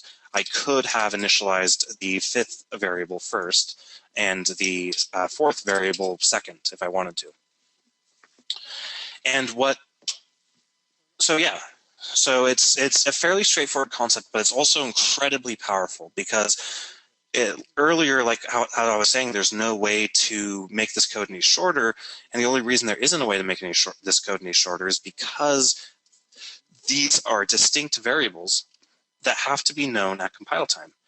The difference is here, these are variables that can be figured out at runtime. We can decide which item we want to index. Because what I could do here is I could say something like, well, I could just copy and paste this code over here and say selection 2. Then I could say something like console.writeLine products selection 2. And we get, whoa. Actually, do you want to copy it? There's out the old one. Yeah, and there's an off by 1 error there as well, which I'll talk about in a second. So let's say product 5, and we get, oh, you gotta be kidding me. I love off by one errors. You fail. I know, I failed twice in a row. That's amazing. That's not good. Okay, so, yeah. So here is an example of us retrieving a value out of an array. We're retrieving one of our variables based off of a condition that we only established during runtime, based off logic that we determined, and allowed us to really shorten up this code because now we can access these variables stored in this array by using user input, for example. Now, I do want to talk really quickly about indexing. And in C#, C# is a zero index-based language. There are languages that, they're few and far between, but there are languages that are one index-based. C# is zero index-based. And what that means is that when you are indexing an array, or anything that accepts an index, and there's more things than just arrays that accept indexes, but... Indices. Indices. There's more... there's more things than just arrays that accept indices, but in all those cases, we start off with 0. 0 is the first item. So I just want to make sure that everybody's clear on this, because this, for people working with arrays for the first time, this is usually a huge stumbling block, because they're used to thinking in terms of, okay, so I have this bag of products and I want the first thing out of it. So what does first mean? Well, first usually means 1. So therefore, I'm going to use 1 to index the first item. That is incorrect. 0 is the first item in any array or any other object that accepts an index. That's why I had to do the subtraction here, because my input said select a product between 1 and 5. The problem is that these array indices are between 0 and 4. So I had to actually subtract 1 from the input in order to select the correct indice or index. Actually, a good comparison to this is telling the time. The day starts at 0. This has come up recently because we were talking about time zone changes. But, we start counting our days start at 0. Half an hour into the day is 0:30. Right. Not 1:30. Yeah. Similarly, with the millennium, everyone celebrated the millennium a year early. Or a year late. No, a year early. Yeah. And so, you just... I mean, that is a good way to think about it. Another way to think about it is think about the products array as being in no way larger or more complicated than just 5 strings stuck together, meaning that the products itself is going to actually be pointing to the first item in the array, and the index that we give it is the offset from the beginning to the item that we want to select. So in this case, 0 is the first item simply because products is already pointing to the first item, and we have to go 0 items in further in order to find what we want. Okay, so questions. Once an array size has been established, can you change it? No. You are certainly welcome to reinstantiate it if you wanted to. But by doing this, all the information that used to be present in this array is now lost. This array is now a new bit of memory that has no correlation in any way to what this variable used to contain. Will that run as it was with, are they just empty strings or nulls or? They'll be null, but they'll be printed out as an empty string. There's, that actually brings up the second question was, do all the items have to be set before you can access the array? And the answer to that, as we just saw, is no. An array, every single item within an array is going to be set to the default value. So that's going to be 0 for numeric types and null for strings. Is there a way to copy that into a new one? Yes, there is. There are some methods provided to you by the .NET Framework to do so, as well as once we go over into looping, that's going to be a way to do it as well. Of course, you could copy it manually by creating a temporary array, but the reason I'm not necessarily going to go over that right now is simply because that's not very useful once we get into next week. Because once we get into... Sorry. I was going to say, could you I mean, in theory, you could do var products2 equals products, couldn't you? Or, string array products2 equals products after you, instead of that line. Yeah, I could do string array products2 equals products. In this case, now products2, and then I could do, products equals new string of 6, and then I can manually say products0 equals products2 0, and so on and so on. That's the most common way to do the array copying. But once we get next week, we're not going to use arrays in order to hold more information than just what am I saying? We're not going to be using arrays much anymore. The concept of arrays are great. Yeah, we're going to be using objects that are capable of being resized, but arrays are very, very, very important to understand, at least conceptually. So, did you cover? Were you going on to? I can't remember if we covered multi. No, we're not. No, we're not getting into multi-dimensional array No, system. I can remember. Someone just said, "Can't you use array.resize?" Well, that's a good observation. There is going to be an array.resize method, but array.resize method is, again, we're not going to create or be using arrays and resizing them because of what we're covering next week. In addition, you'll see there's a modifier on this method signature that's actually going to do what I just showed you how to do long-handed. This method doesn't do anything special about resizing an array. It's literally going to do what I just showed you guys how to do the long way.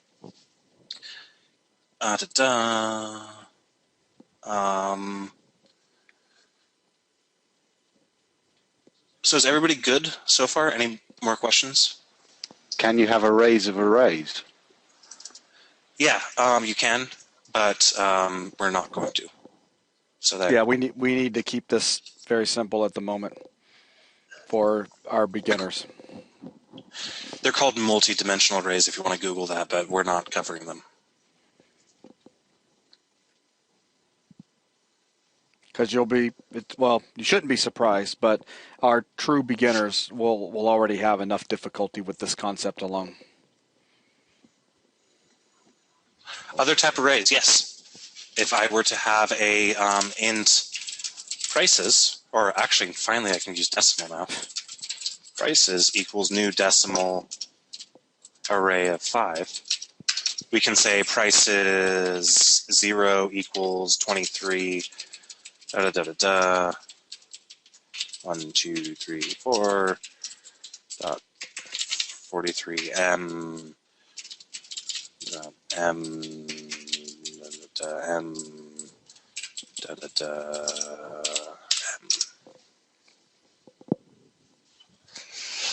So yes, you can have arrays of any type.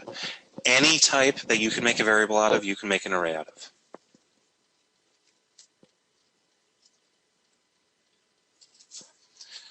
So yeah, That's a good point, the question that Brian's asked.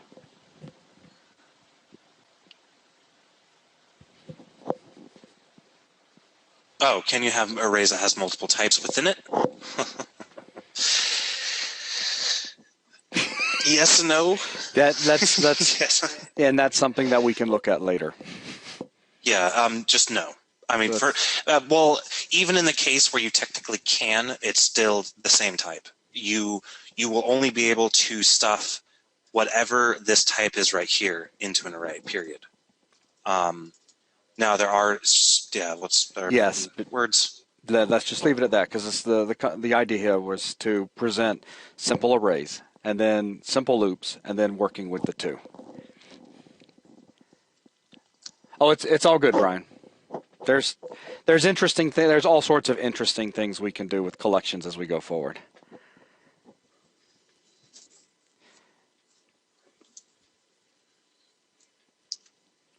And we'll use this moment of silence for me to throw something in real quick. Nelson, your application did a really good job this evening. I unfortunately didn't run it until we were into the class, but For those of you students, when you go to register for one of the classes and you type in your username, please make sure to type in your username correctly so that you do not accidentally get booted from the class, because it does I do cross-reference the ones. Generally, I do it much earlier than tonight, but we got going and was having such a good time that I was a little late at doing it, and we had somebody that popped up as someone that was not supposed to be in the class, but it was only because of a spelling error, come to find out. So just be careful about, it's not case sensitive, but just be careful about throwing in extra characters, because that does make the word different. Actually, on that subject, am I right in thinking that the PM system is case sensitive? No. On the it's not site. Case, no. Is it not? No. Oh. That, or I've got a lot of PMs that have never been delivered. Oh, that makes life easier. It seems like arrays are very static use. What would be a practical use of an array, or are they not really used in a collection method in real-world coding? Again, next week. The concepts of an array, the concepts that we are working on right now, are used all the time. Yes. This is not wasted knowledge. Yeah. Whether or not we use a particular construct is irrelevant, because there are many ways to express this. I always think of them rather like a Morris Minor as compared to an Aston Martin. You know, they've been around longer and they do the job just about, but there's better ways of getting around. And Nelson, we have another question that just came in from Mr. Roper in the questions panel. What is the maximum size of arrays that you can have? Well, as much memory as you can use. I'm not aware of any particular constraint that C# or the CLR imposes on array length. So because I'm not aware of any constraint in that regard, it's going to be the maximum amount of memory that your process can allocate, which on a 32-bit system is going to be 2 gigs, but I believe on 64 it's going to be a lot higher than that. That being said, you probably shouldn't allocate a 16-gigabyte array unless you really know what you're doing. And somebody else is inputting the data for you. Yeah, no kidding. Like an application, hopefully. Work experience. Okay, so are we about ready to... Wait a sec, is it not in 32? Oh, are you referring to, I'm not... Well, I don't know, let's try it. Oh boy. Let's not crash the class.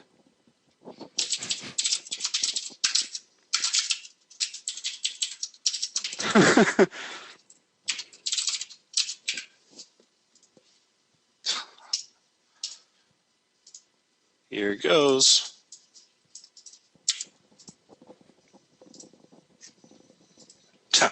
Instantly. Okay, so an overflow exception. Actually, hold on. Was this... Let's make sure that these are long. It's still overflowing for whatever reason, but I would assume that would mean the actual instantiation of the array is overflowing, because if I do this, we get an out-of-memory exception. So remember, int.max value is a very big number. This is going to allocate roughly 2 gigabytes. So yeah. Which I have more than 2 gigabytes on this machine, don't I? Nah, no, I do.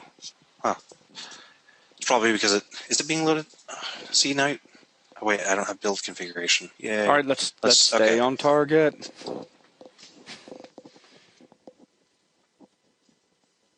So yeah. So it's about time for us to move into a discussion on looping, and then we can start putting these two things together. Yes. So let's say that we wanted to actually print out, instead of saying select a product from 1 to 5, let's say we wanted to actually print out all this stuff out into the console. Now, we certainly could do this. Actually, I want my prices back. There we go. I was going to say, you could just make the vending machine. Yeah, I just realized that. We could say products 0, and then $ plus prices 0. And then, of course, a 1. 2, 3, 4, 5. 2, 3, 4, 5. Or,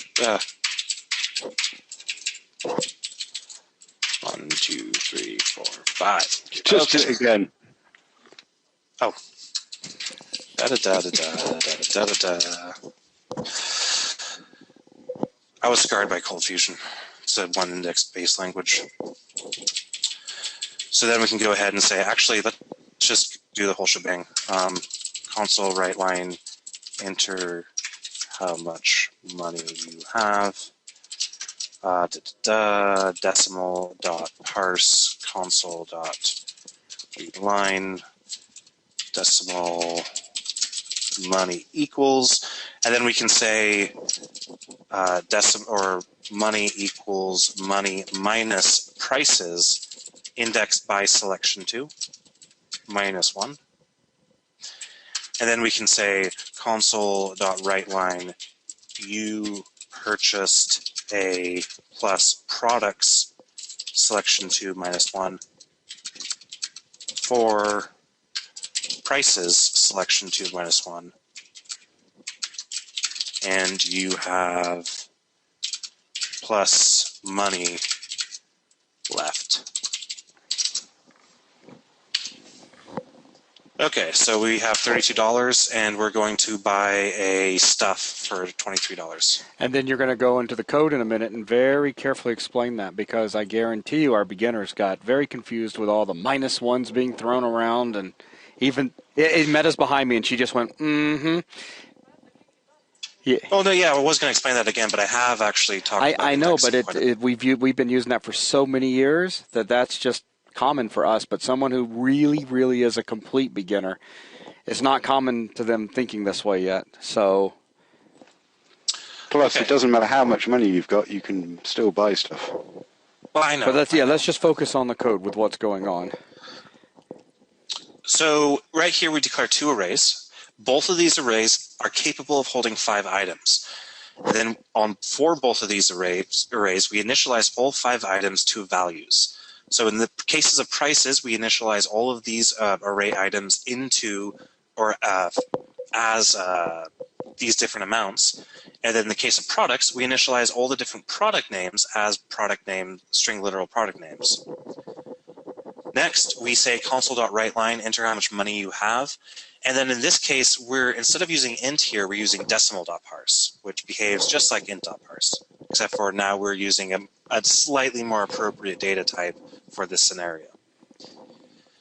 Finally, we print out the user interface. In this case, we are going to print out the string literal 1 through 5, followed by the name 0 through 4, followed by the price 0 through 4. So what's going on here is, remember, arrays are 0 index based. To set the first item of an array, you must pass in 0 into the index. To set the second item of the array, you must pass in 1 as the index. So you can see that represented here, where we have products at index 0, which is the first product, products at index 1, which is the second product, product at index 2, and so on. And the same is true for prices. We have prices at index 0, which is the first price, prices at index 1, which is the second price, and so on. Next, things get a little bit more complicated. We're going to parse out an int selection. So again, this should be familiar to everybody by now. But then we do a little bit, everybody should be familiar with this syntax right here, where I'm saying our current money equals our current money minus something else. But this is where things start getting tricky. Because our user interface specified that 1 through 5 were valid choices for the user, that's what they're going to be typing in. They're going to be expecting that the item 1, if they were to type it in, would result in the product being printed out and the price being printed out for the first items. In this case, though, the indexes are slightly different. Because the user interface is telling the user to type in 1 through 5, but the actual array indices are represented by 0 through 4, we have to do a little bit of arithmetic to figure out what price and what product corresponds to a particular choice that the user might have made. And we do that by subtracting 1. So just to think about the execution here, we could say, if the user typed in 1, we want the 0th index. If the user typed in 2, we want the 1 index, and so on. So all we have to do is subtract 1 from the user input to get the index that we want that corresponds with the actual product we printed out to the user. So we do that here, where we do that little bit of arithmetic, and then we do a console.writeLine_out where we say you have purchased A, and then we select out the product name with the exact same arithmetic. We say, give me the product name for the product at this index. And this index is going to have to be between the values of 0 and 4, but the user is going to be typing in 1 through 5, so we have to subtract 1 from it. And then we append on a 4, and then we append on the price, same sort of thing right there that you saw up here on line 37. And then we print out the final money value.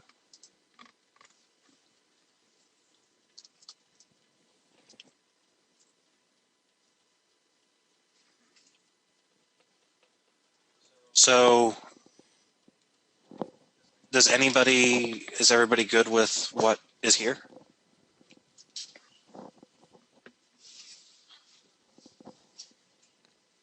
Meta, does that make more sense to you? What's confusing?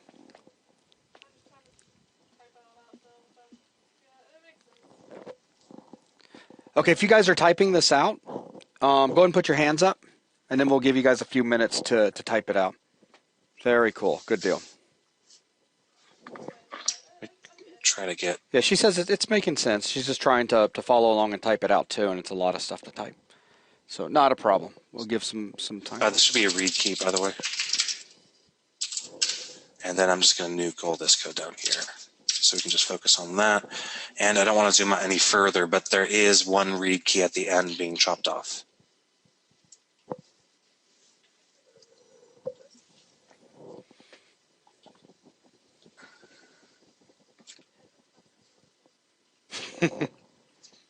She said, I can't type as fast as Nelson. Yeah, he's a typing maniac.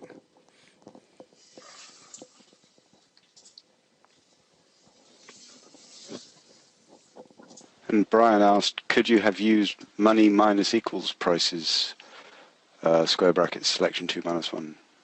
Yes. I didn't notice. Is this switched over to full screen? Nelson?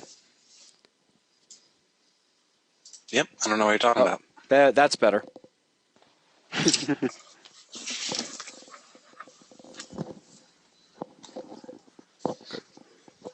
Actually, did you want to pause the recording, Jason? Sure, we can do that for just a moment. Here we go. Bink. All right, we've now resumed recording, and by this point, pretty much all hands are down. I'm going to put the remaining one down. So it's time for us to move forward with a look at looping and then putting all of this together. Yep. I mean, were there any questions that came in? I didn't see anything. Miranda saying that Saturday's class really ought to watch the fundamentals. I concur. They were supposed to, and Zach reiterated that again last Saturday.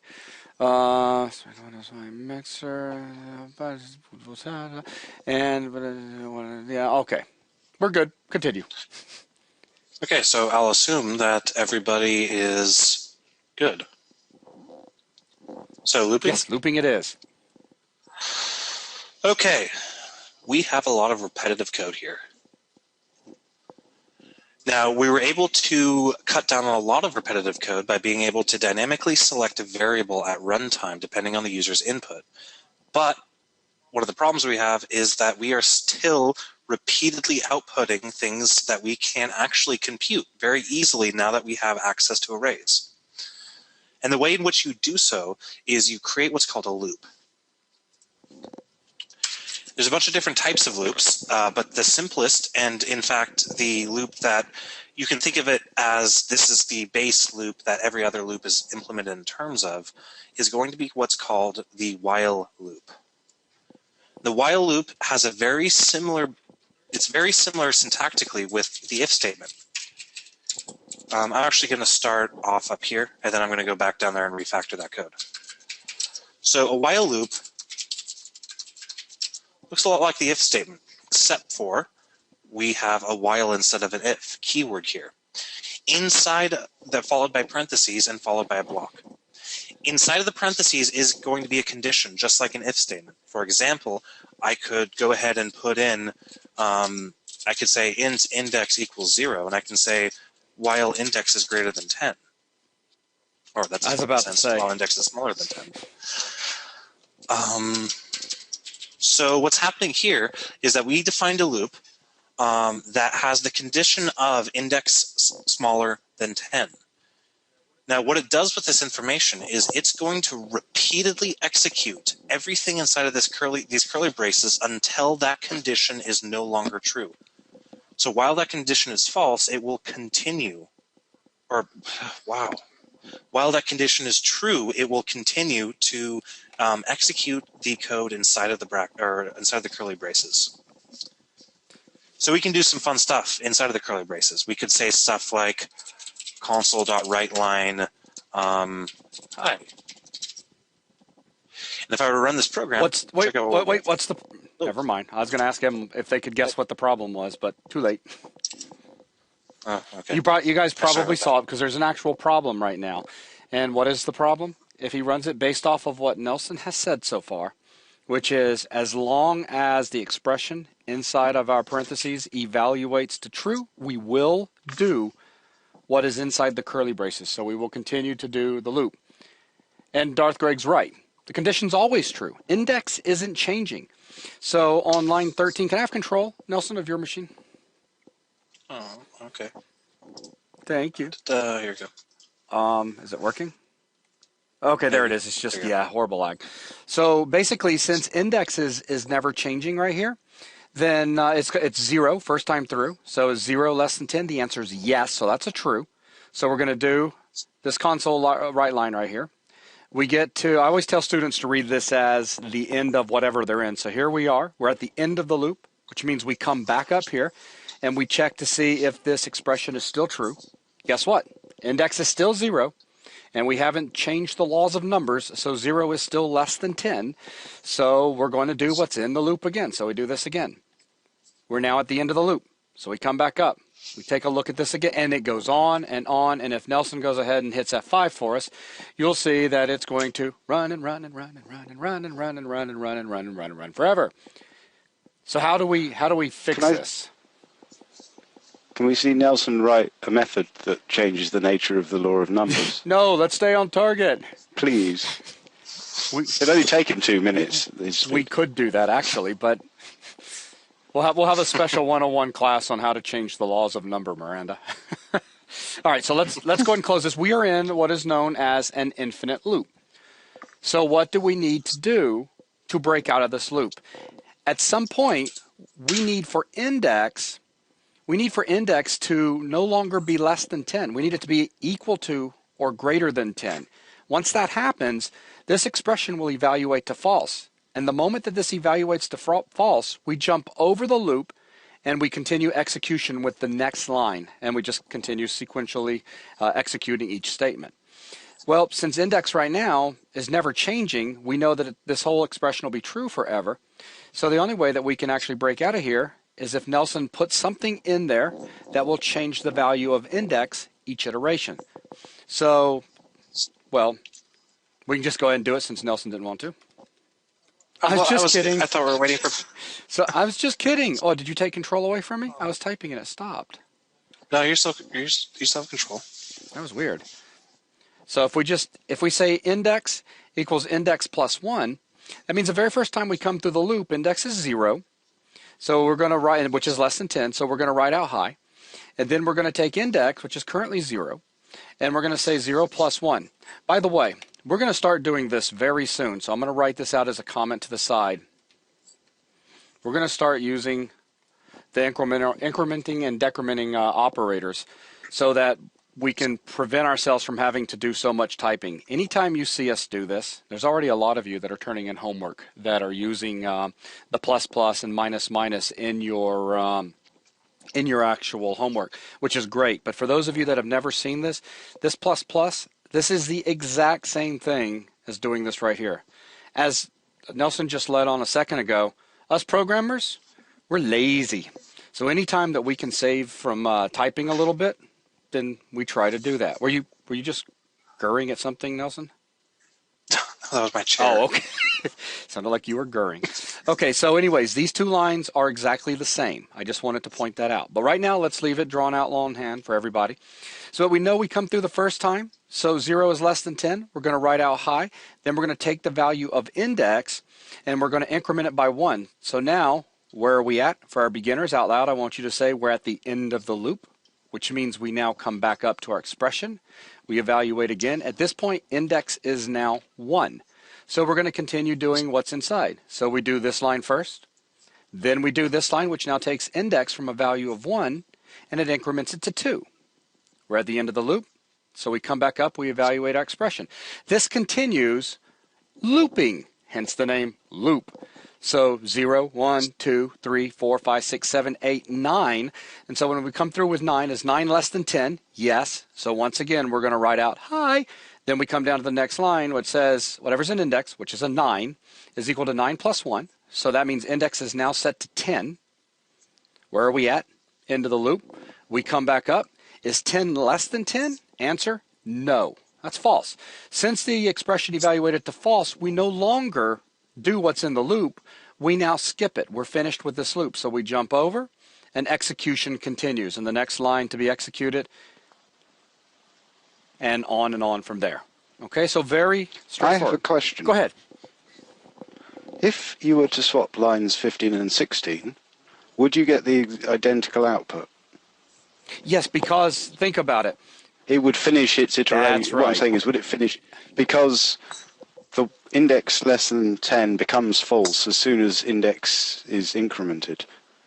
And I just true, but all of a sudden there was a space in my brain where that knowledge should be of whether it finished its iteration or just stopped because it had found the true condition. So 1, 2, 3, I suppose it doesn't 4, check until 5, the next 6, time. 7, 8, 9, 10, as we're supposed to have. And I'll just go ahead and kill the program, which it did not want to kill out. Shift F5. I got it, Nelson. Let's jump back up to code. And then as Gavin was asking, let's go ahead and take this line and paste it up here. Run it again. And we see the exact same thing. And I'll go ahead and jump out of that. So as I was saying a second ago, remember this is why I have my beginners read. End of loop. And it's at the end of the loop that we then come back up and reevaluate this expression. So anything we've done to affect this expression inside the loop, it's not going to get checked again until we finish with that iteration, that pass through the loop, hit the end, and then come back up and check again. And we got a few people who asked if that increment operator was where C++ got its name, and the answer is yes. I just wanted to point that out. Okay. So are there any other questions? I mean, for those of you that are, once again, really true beginners, you know, it's going to take you a little bit of time to get used to the syntax here. For those of you that have been coding for a little while, of course, you look at this and it's like, that's easy. And it is easy. But again, for those that are new, you're learning a new language. So this is a new construct that we're using that enables us to start going through code, repeating code. And you got to be careful with things as well. I mean, we could say bool exit. Oh. What? I'm not doing it. I'm not even touching the keyboard, Nelson. Nelson, what? Escape. I'm not touching the keyboard Okay. either. Well, take control because your awesome keyboard exploded. I did not do that. A GoToMeeting must have got a key stuck. It only stopped when I hit another key on my Go ahead and keyboard. change program E. The class. XE. Whoa. That really was a rogue moment there. So, yeah, let's try this again. Exit loop. And what if we set exit loop? Exit loop by default is a bool, so by default we've got false. But if we come in here and we say while not exit loop, what's going to happen right now? Are we going to run the loop? Are we not going to run the loop? Are we going to run the loop forever? Are we going to get a pizza man knocking at our door with pizza? That actually sounds good right about now. Okay, good. I see a couple infinite loops come in. Will run and go forever. Only reason I'm answering is because it's people are throwing it in. I promise. Because exit loop starts out false, but this not, look at it like a toggle. If we take false and toggle it, what's the opposite of false? True, right? Well, while true, we're going to do what's in the loop. So if we're going to do what's in the loop, well, that means we're going to continue doing this in here forever and ever and ever. There's nothing to flip exit loop. So if we wanted to, we could have a little bit more fun and say, hi, index is plus index, just so that we can see that something is still happening. So if we run it now, oh my goodness gracious, we're saying hi a billion times. Well, actually only 25, 27,000, 30,000. And we're continuing to increment the number, but we're not flipping exit loop. We need to set exit loop to true, because once exit loop becomes true, then what's going to happen? Well, not true is what? False. Very simple logic. And then that's going to cause us to exit out of the loop. So if we wanted to, we could do something, and I know this is like really funny, simple code, but it's just to illustrate points. We could say if index is equal to, I don't know, 50, then we're going to go ahead and set exit loop equals true. So now what do you think is going to happen? Come on, answer. There's no lag here. Answer. You should make it more like 20,000. What? I didn't want it to. Well, it zips past. I didn't want to go off too much. Okay, so we have answers coming in. Very good. So as index continues to grow, the moment index is equal to 50, exit loop's going to be set to true. So all the way up to 50, when this comparison is made, so when exit loop is, when index is 0, 1, etc., this if evaluates to a false, meaning we just skip right over and we continue with execution. Well, execution here puts us at where, for my beginners? End of the loop. So we come back up here. Yep, still false. We flip it, so we toggle it to a true, and we continue doing the code. And index continues to grow. But as soon as index hits 50, then we come down into the loop. Exit loop becomes true. Then we exit out. Where are we at? End of the loop. So we come back up to reevaluate our expression to see if we're going to do another pass through the loop. But since exit loop is now true, we have this not in front of it. So what's not true? False is not true. And so with false, we're done. We exit out and we leave. So let's go ahead and run. And there we go. We made it all the way up to 49. But remember, we started at 0. And we're out. We're now asking about money and other stuff, meaning we've continued on with Nelson's example. Okay?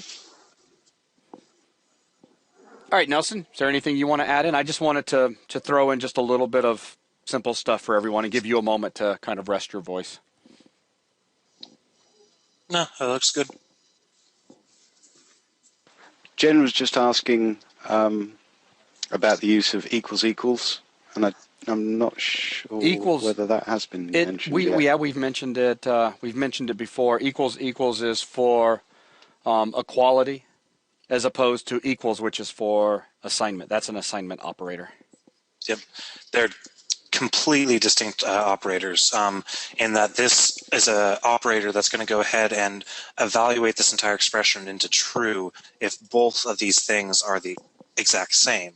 Whereas this operator is going to stuff whatever's on the right side into the variable that's on the left side. Yeah, and David hit it right on the hit the nail on the head over in BuzzNet.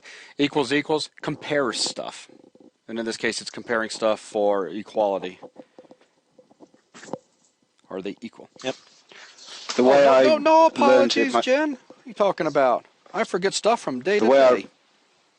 the way I remembered it myself when I was starting out was that it just when you say it, x equals 10, you've just got one equals, whereas if index is equal to 50, you use 2. Yeah, two words instead of one.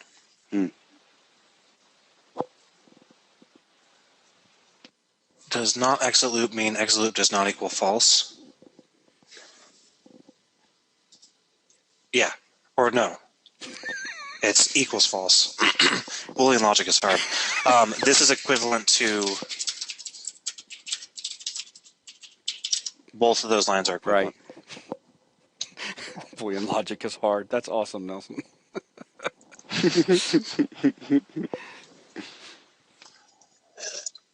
It does make people have to stop and think. Yeah. Alrighty, so is everybody good with basic while looping? Because there's a lot of cool stuff we can do with while loops down in our program to make our program a little bit more robust.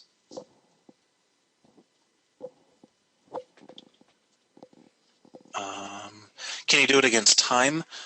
Sure. You wouldn't be able to represent that logic with using any built-in construct into the C# language. But if you were to use some of the features that the BCL gives you, you could specify that the loop should only exit given that a certain amount of time has passed. It's not something built into the language, but it's something that you have access to in the .NET framework. And Jen said something, and by the way, over in BuzzNet, I saw there was a funny little discussion going on that Jen must be another one of my imaginary people, since I guess you guys can't see her over there, but she exists, I do promise you. This is happening over in the questions panel in the webinar. See, look there, she said hi, not imagining. I'm not imagining anything. But she did bring up a really good point, and she said, thanks for the help, struggling with this in the homework. And so she's probably talking about the bubble sort. And one of the simplest ways of writing a bubble sort, I mean, the concept and algorithm is the same, period. But I mean, one of the very simple ways is doing something kind of what I've done here, where you can analyze if you've gone and checked all of your numbers and nothing's changed, and if nothing has changed through one of your passes, then you could say exit the loop, because everything must be in order. So that's another reason kind of why I did this, is that does serve as a nice little hint towards the homework. And just very briefly on that subject, in the thread that gives the instructions for what the actual homework is, I think it was D. Stewart, although I may be wrong, somebody found a very nice explanation video of what a bubble sort is. A guy using playing cards on a table. I took a watch at that. It's a very good explanation of Nice, thanks. of the theory of it. So, and it also, because he's using playing cards, it doesn't he doesn't do it programmatically at all. So very cool. if you're struggling with it, I would highly recommend watching that. The link is in that thread. I think about the third post, I think. Thanks, Dave. That's awesome. Yeah, I'll have to watch it myself. Oh, look at that. And he's posted it over in the questions panel. And if you want to post it over in BuzzNet as well. But thank you very much. That's cool. Yeah, have fun typing that in, everybody. Yeah, you need to sort that out. Yeah, Nelson, where's the copy and paste? It's going to be so nice to get a web version. Yeah. Fantastic. I discovered that on the calendar as well with the password for the webinar. You can't copy that? No. Nelson. It's you. Well, you kind of. I had a No, problem. you can't. I did. I know what you mean, because it happened to me the first time. but I did manage to do it somehow the second time. But I know what you mean, and I'll look into that. Which, Nelson, real quick, before we continue on where we put these two things together, could you go ahead and bring up a browser? I do want to point this out to those that have not seen it yet. Let's go ahead and head over to the live classes page. We had a discussion in the Monday class at the very end of it about updating this page, and it's really starting to come together a lot nicer.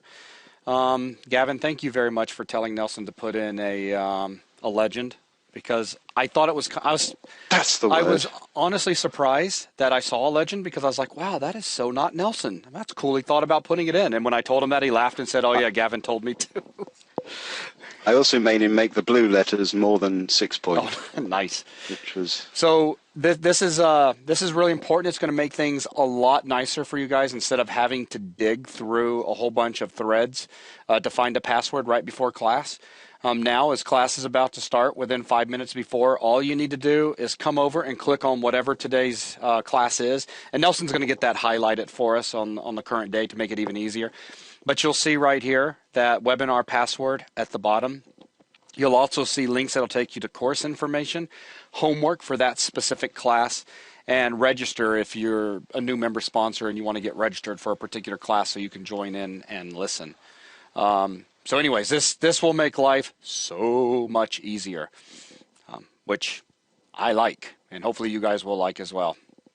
How about reference links? Do you just want to point out the link idea. at the top of the page? Yeah, we can point it out one more time. It's live classes. But also the videos will be here, the homework will be here, the course information will be here, as well as register. So you don't see V being shown in tonight's class because it's not been encoded, but you'll see there's a V beside all of the classes prior. That would be really strange. The video was already there? Yes, that would be. As we were recording, that would be. I would have to applaud you for accomplishing that. Ryan says, so Ryan asked about how about reference links, and then he said, I mean, like when we are talking about getting something from certain places, it's not a bad idea, Nelson. Like the links that have been tossed out tonight, I could always go into the edit page and throw in links. People could just go there and click. Actually, it's not. Yeah, actually, it's not a bad idea. I was going to say that with the web-based BuzzNet, the clicking on stuff will be a piece of cake, but for people that weren't able to watch it live, yeah, it would be nice afterwards to have links in there. So good idea, Ryan. That is definitely something we'll take a look at doing. All right, so with that, Nelson, thank you very much. Let's go ahead and hop back over and see about putting all of this together now. So code. Yeah, code. We got some code on the screen, and we're going to delete some code on the screen, and then we're going to change some code on the screen. And what we're going to be doing is we're going to use the concept of looping that we just gone over, and we're going to use it to get rid of this repetitive code. Hey, put your hands up. I want you to follow. Oh, Miranda beat everybody. Ooh, Tom was a close second, though. So go ahead and do something like this.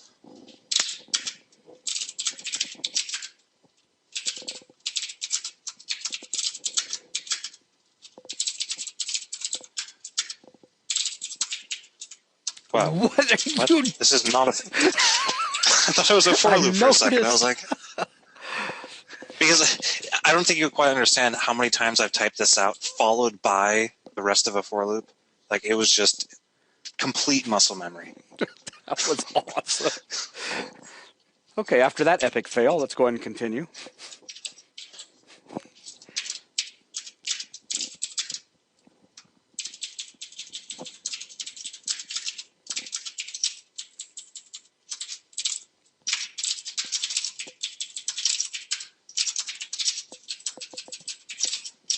And let's break it down slowly.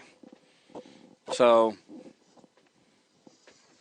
take a look at what he's got going on here. Think about how concatenation works, and also think about on line 34 how he has placed index +1 inside of the parentheses. Why has he done that?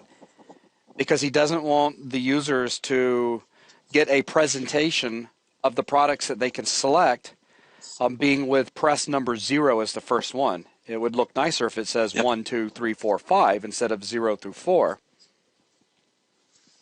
Yep.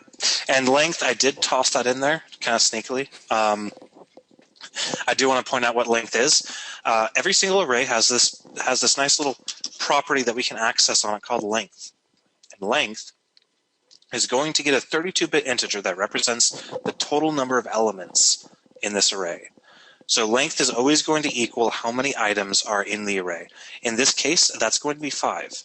But if I were to change this to 7, for example, products.length would reflect that without having to change the code down here. It's one of the few things, the length property, that is one-based. It's worth just pointing that up. Yeah, and that's why this works, because once we get to index, if there's 5 elements in the array, once we get to index number 5, 5 is not greater than 5. That's right. So it kind of helps us with this little syntax right here. In languages that are one index based, this actually gets a little bit more complicated.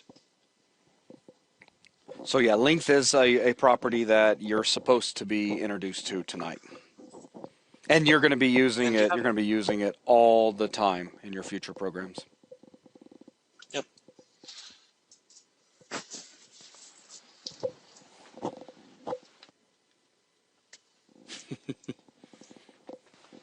Are people copying out code at the moment?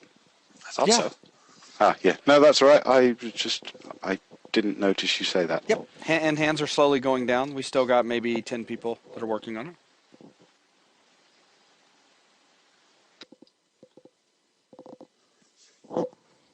So while we still have a handful of people that are writing out the code, those of you over in BuzzNet, are you guys enjoying the free classes? Or free? I mean, they're not free because they're member sponsorship, but you know what I mean. Are you guys enjoying this new perk that we're adding into member sponsorship? Does it seem to be more helpful than just watching just a video? I know watching videos get so boring. Kitchen Ninja. It's awesome and full of win. Very nice. You guys are very welcome. I appreciate the feedback. I know it's not the ideal thing for everyone. But the cool thing is this is darn close to how it is when in one of my real classes. I just can't throw an eraser at you. That would be a lot more difficult to do. That used to happen to me in maths. Oh, and my favorite, I can't have Angie walk into a room and everybody's all working away nice and quiet, and she's carrying like a small duffel bag and sits it down at my desk up at the front of the room, and inside is a fully loaded Nerf machine gun. Oh, that was one of the best times ever. Everybody was working away so quietly, nobody paid her any attention whatsoever. She sat it down, and I nodded at her. She nodded at me. I reached down quietly, unzipped it, pulled it out, and then stood up and just went, "Rah!" and started firing away the little Nerf projectiles at everyone in the room. Oh, my God. They thought it was a real gun. I mean, people were diving for cover. People were screaming. It was one of the funniest things I had ever seen. Everybody was wide awake after that, though. Good times. That would probably have made me jump. There are, well, yeah, because I was pretty loud when I started firing it. There's still, if you go to the Renaissance Center and you know where to look, when you're up on the second floor of the facility, there are still little Nerf darts on some of the cross beams up there, which is pretty funny after all these years.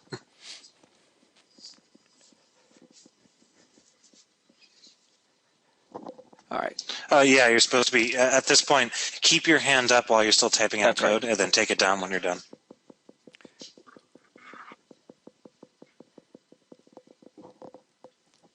Very good. So we've only got just 3 people left. And again, once you're done, all right, and we're just about to move on. Just make sure to put your hand down. Absolutely awesome. Well, I'm glad you guys are enjoying the member sponsor classes. Nelson and I have done a lot of talking about it, and so have Zach and I. We definitely enjoy doing them. It makes our job here a lot more fun because, you know, here we are at, 3 hours or 2.5 hours have gone by of actual recorded time. So let's just say about 3 hours in all. And it's like we're getting to hang out with you guys and share our knowledge and interact. And it's very entertaining. It's a lot of fun. Mm-hmm.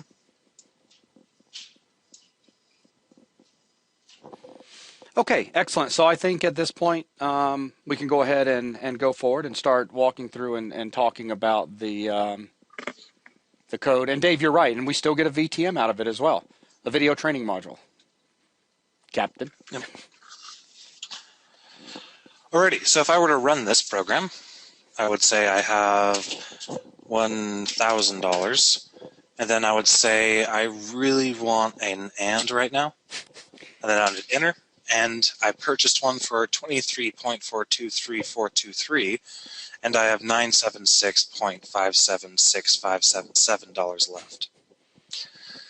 So you see it behaves exactly like it did before, but what we have here now is a loop that will work no matter how long our products array is. Prove it to him.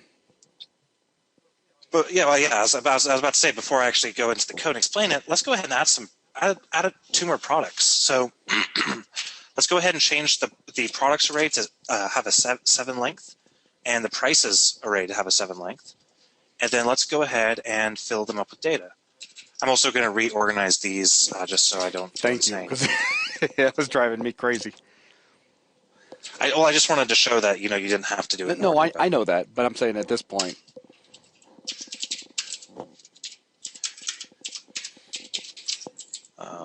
I don't know. Come up. I'm not very creative. I noticed. At least before you were saying Pepsi, Coke, Hunter. There we go. That's a good point. At least it's not ponies this time. Oh yeah, that's right. You did do the ponies last time. That was great. Yeah, but it doesn't really fit with this example. No, it doesn't. But what if you want to buy a pony? Derpy could be the most expensive. You'd need a really, really big machine. No, Hunter's a drink. Alrighty. It's a horrible whiskey. What? It's a You're it's a very, very it's a poor man's whiskey that Nelson has fallen in love with. Not responding. Okay, so we have 2 arrays now with 7 items in there. That's 2 more items than before. Nelson, Watch what happens when I'm trolling for your love. All right, so let's go ahead and run this program. And let's say we have $10. And what's the only thing we can buy for $10?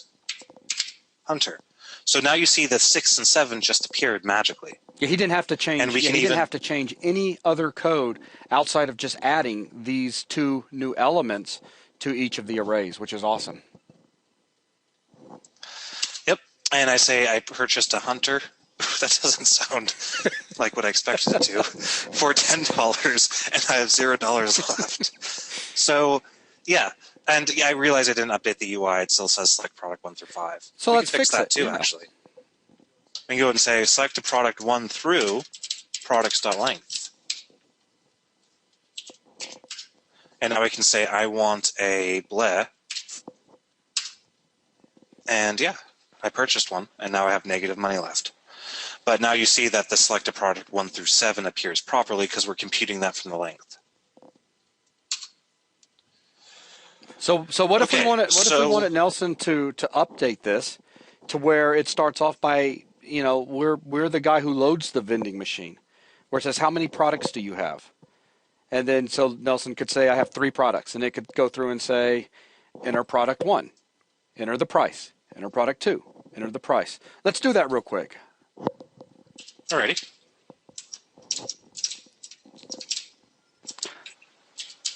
I'm trying to remember. I have the strangest feeling that somebody might have actually gone to the trouble of doing that for their week 1 homework, Nice. I honestly can't remember who.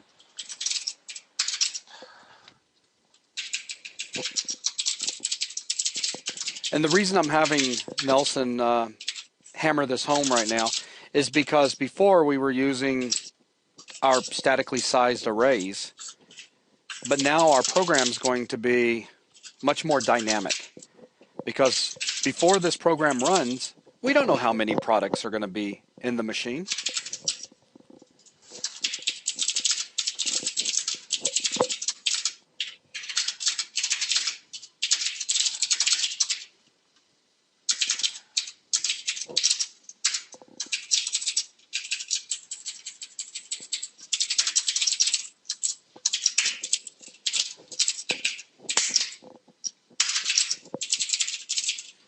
And go ahead and throw your hands up if you want to follow along, because I'll have Nelson pause for a moment after this.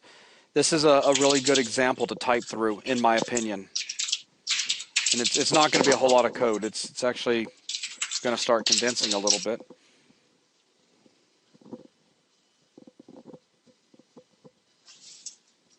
Make sure that you take off the int type on line 33 for your other index variable, because I redeclared it above that method, or above that line. It's now being declared on line 18. He's just going to reset it back to 0 on line 33, but you can't redeclare it again. Yeah. So yeah, go ahead and type this out. I'll pause for just a minute on the recording. Okay, I'm resuming this here as we have Miranda having a problem. She's getting a cannot implicitly convert type decimal to string. So, do you think you could post the line that's throwing the error into somewhere, the questions, or into the chat? Or we could switch over to your screen. Either one.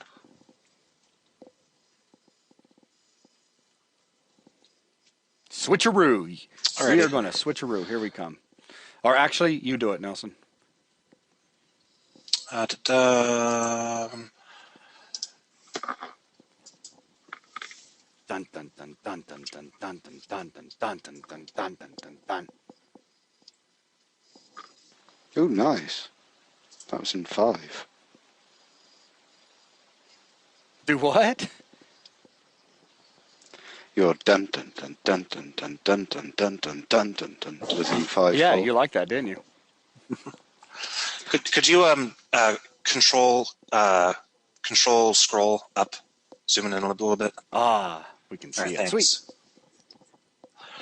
Alrighty, so decimal.parse console.readline. Products is a string array. Yeah. So your problem is on line 26, you're assigning the decimal.parse to the products array, but you're going to have to actually set it into the prices array. Otherwise, you'll get an error saying that you can't take a decimal and assign it to a variable that's a string, because the products at index is a string, whereas the prices at index is going to be a decimal. Yeah, so basically line 23 and line 26, you're using the products array twice. So if that actually did work, you'd be overwriting whatever went into products index on line 23. Yep. As far as the money error, if you hover over it, it's I think you might have nuked the code that actually defines the money variable and assigns it to something. So I'm going to switch back over to my screen. I'll bring that up again, because you're missing a little bit of code. JK. By the way, missing a mic, but no problem. Clever students. I love you guys. Alrighty. Make sure that you have these lines as well. Now, Nelson, wouldn't it really be better for readability to declare your money variable at the top of the page? Probably. Then again, this is a rather long method. True. So, no, like I'm agreeing with you, it would be better to put it up there, but because people are copying the code, I don't want to change it right now. Yes. All right, well, yeah. Put your hands up and copy the code, and then I sit there and refactor it while they're copying it. That'd be horrible. That's what you do to me. Well, you could do this. Oh, no, wait, you could do this. Oh, I'll try this. Hey, want to blow your mind? Oh, look, it's broken. All right, while loop appears to need index++. Yeah, make sure that you have that as well.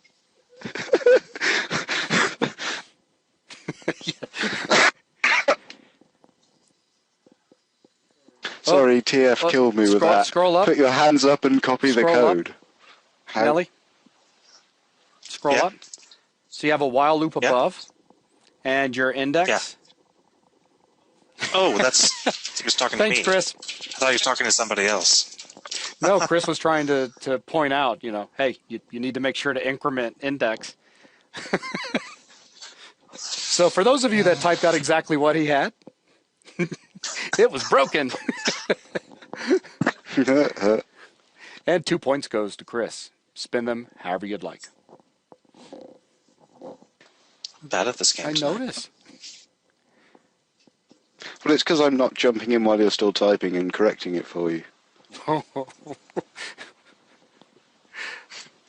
Oh, you know what? People won't believe it. I'm actually more of a spelling police with Nelson in private than I am publicly on the site. +2 form badge. That's awesome. People would be going, how do I get that?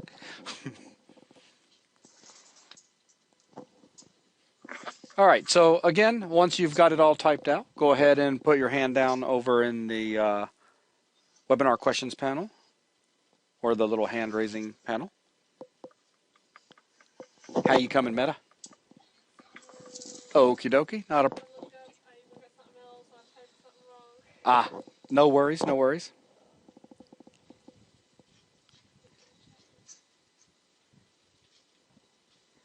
Yeah, that would be a cool badge. Just a student badge, dedicated to live class students badge. For those of you guys that are truly dedicating your time to come in here and really learn this stuff. Scroll down just a little bit. There ought to be... Nelson? Scroll Down what? just a little bit. Or maybe change, scroll back out a little as well. There you go. We tried. Zach said no. I did not know that. Just the logistics of the sheer number of people and who's in which class and... Oh, no, it would have to be when a generic, just a student badge.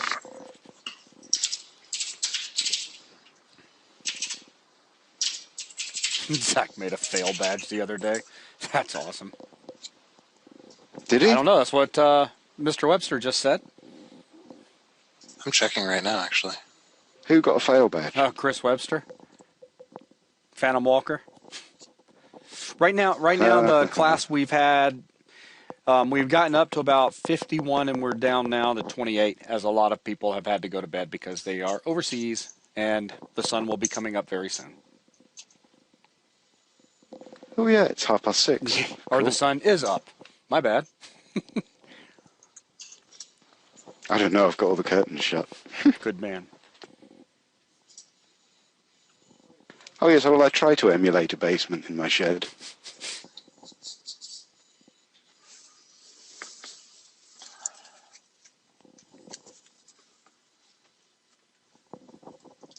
Okay, so we have 3 people left that are still working on it.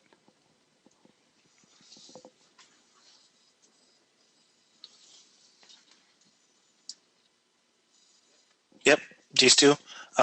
This particular vending machine, it doesn't actually carry any products. You carry the products that you want to purchase with you, or the selection of products you want to make. You fill up the vending machine, you make your selection, and then you have it take your money, and then you take all the other stuff that you didn't pick out of the vending machine and take it out and leave it empty for the next person. It's an interesting machine. Yeah, it's lead.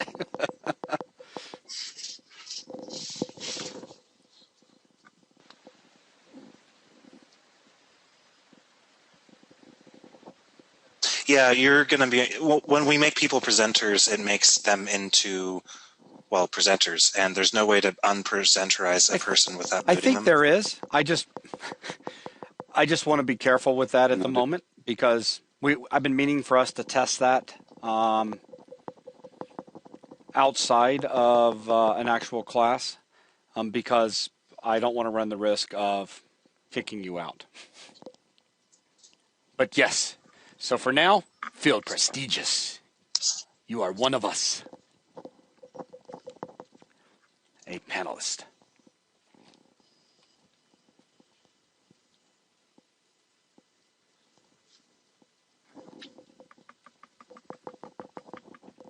Okay, so let's go ahead and go forward. I think we're in good shape now. Ready. So if I run this program, we will get how many products do I have? And I have 3 products.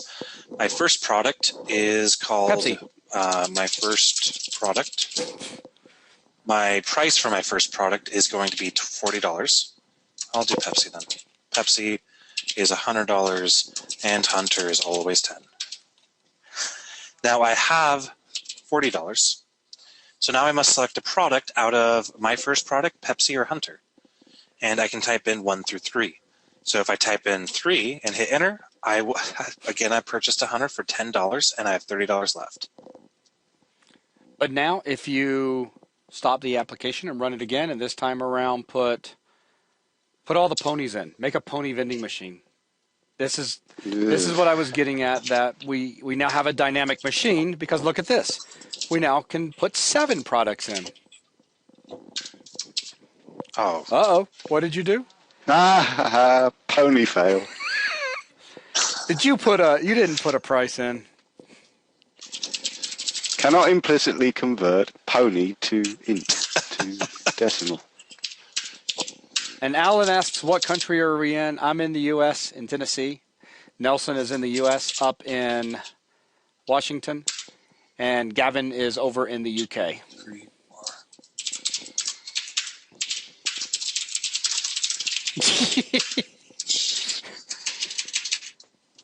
Oh, that was supposed to be the price.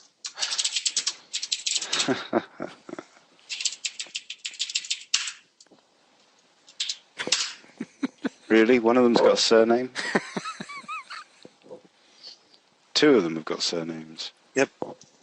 3, in fact. So here's an example of how we can use arrays to store an arbitrarily large amount of data. And this program does lack a lot of stuff, obviously. It lacks input validation, which hopefully people know how to put together. It also doesn't loop over and over again like what it could do now.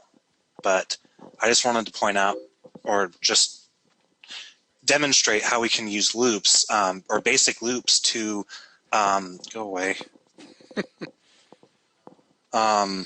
Basic loops to create the vending machine a lot more robust. And it is now. I mean, much so. Much. Okay, so one more thing I wanted to demonstrate before we call it on the class. Just with talking to Meta over the last couple of days, let's find some way to give them an example. We're heading towards the bubble sort concept now. And if you had an array full of integers, let's show them just a very simple process of how you would swap. This doesn't even have to be in a loop, but let's swap 2 numbers. Like if we wanted to swap position 0 and position 1. I know it's very simple stuff, and those of you that have been coding for a while are thinking, huh? But again, to someone who's completely new at the concept, this is a bit foreign.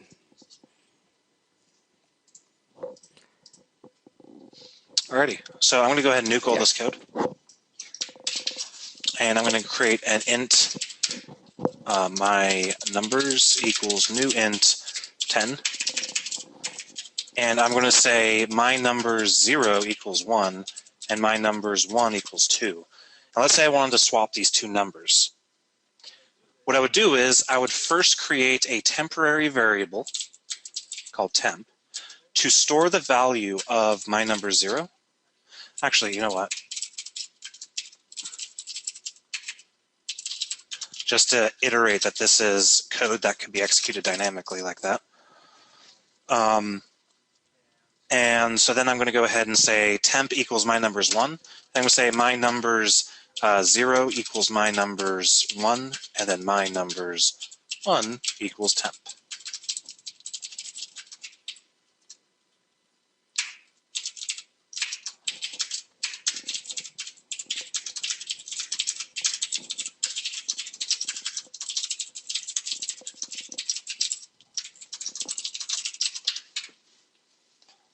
So if we put 4 and 2, we'll get 2 and 4 back.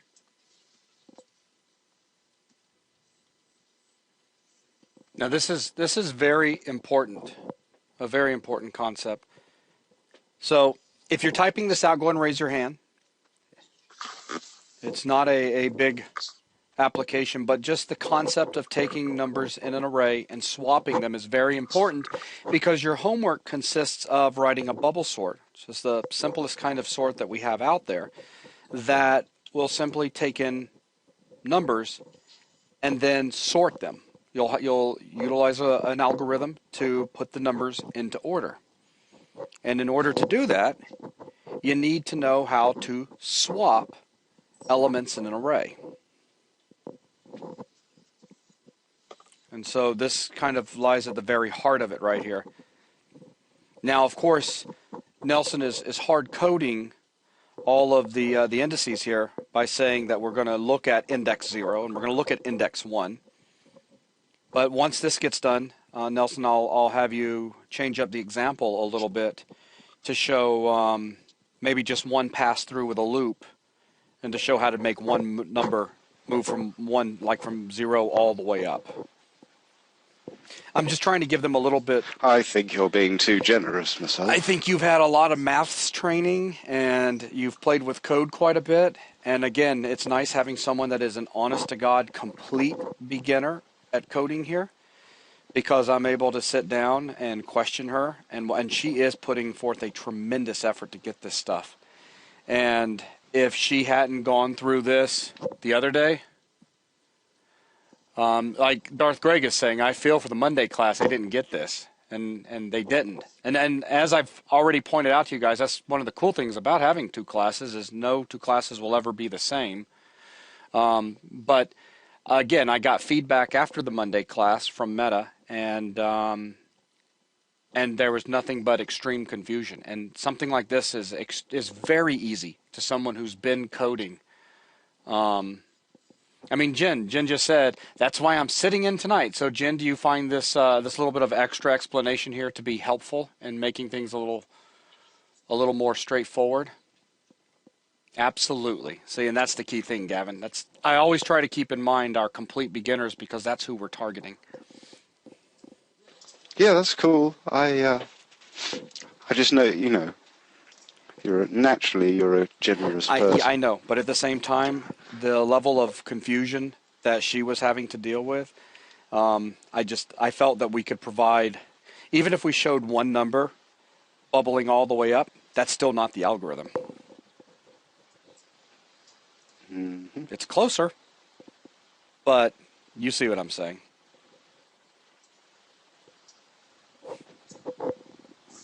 Yes, absolutely. Sorry, reading and listening. I can't do both at once. And that's why I've gotten several comments that have come in on the question panel and on the BuzzNet about the multiple classes. I'm glad those of you that are beginners actually trying to make it a point to sit in on both classes. That's very cool. And that's why, even though we're repeating the class, I'm going to make sure every single thing we do gets encoded and uploaded. So if you can't make it, you can still review it later. Well, you see, it's the secret test of people who genuinely have got what it takes to be a programmer is, can they be up all hours of the day and night no kidding. doing it? No kidding. Because that's welcome to crunch Take time. it easy, Raymond. I like your idea of the a solid weekend. Yeah, that is time, a crunch time course. That is something that we talked about the other day, guys, with Unity, having a like a Unity boot camp weekend, like 4 to 6 hours on Saturday and 4 to 6 hours on Sunday. Yeah, hardcore. Oh, I was thinking much more like, a proper 8 to 12 hours each day. I don't want to kill Nelson. Actually, Nelson, it wouldn't kill Nelson. I don't want to kill you guys. That'd be a short day for Nelson, surely. So 12 hours on Saturday and Sunday, 12 hours each, 24-hour thing. That'd be pretty darn awesome.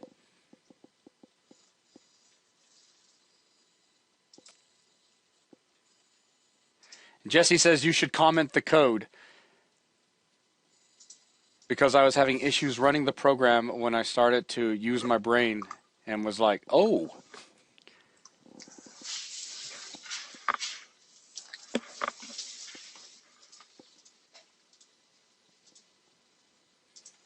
Are you still with us, Nelson? Okay. Yeah. Us talking to you. Oh, I thought you were just reading a I was question reading out loud. comments from students. Actually, there is a good question Yep. there. Could you say what the double quotation marks means in line 21? In the first ones, presumably inside the right. I'm sorry, I didn't catch that. Line Oh. 21? You mean Yes. this? Yeah.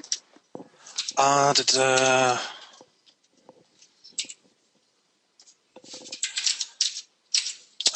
was thinking about typing in something before, then I forgot that what I was going to type in, so then I just ended up just making an empty string and then adding it to something else. That's awesome. I was assuming that there was some deep and meaningful reason about typecasting. It would automatically recognize it as being a string that applied to right and not right line or something, and it was just you doing a face test. At this point, everybody, I'll cover for you, Nelson. Everybody has their hand down now, so we can move on. Yeah. Okay. So what was the next So example? I was just going to say, now if you wanted to show an array or have another dynamic situation where you could ask for someone to enter in some numbers, and then just show one number, like position 0, be moved up all the way to the end, and each iteration print them out.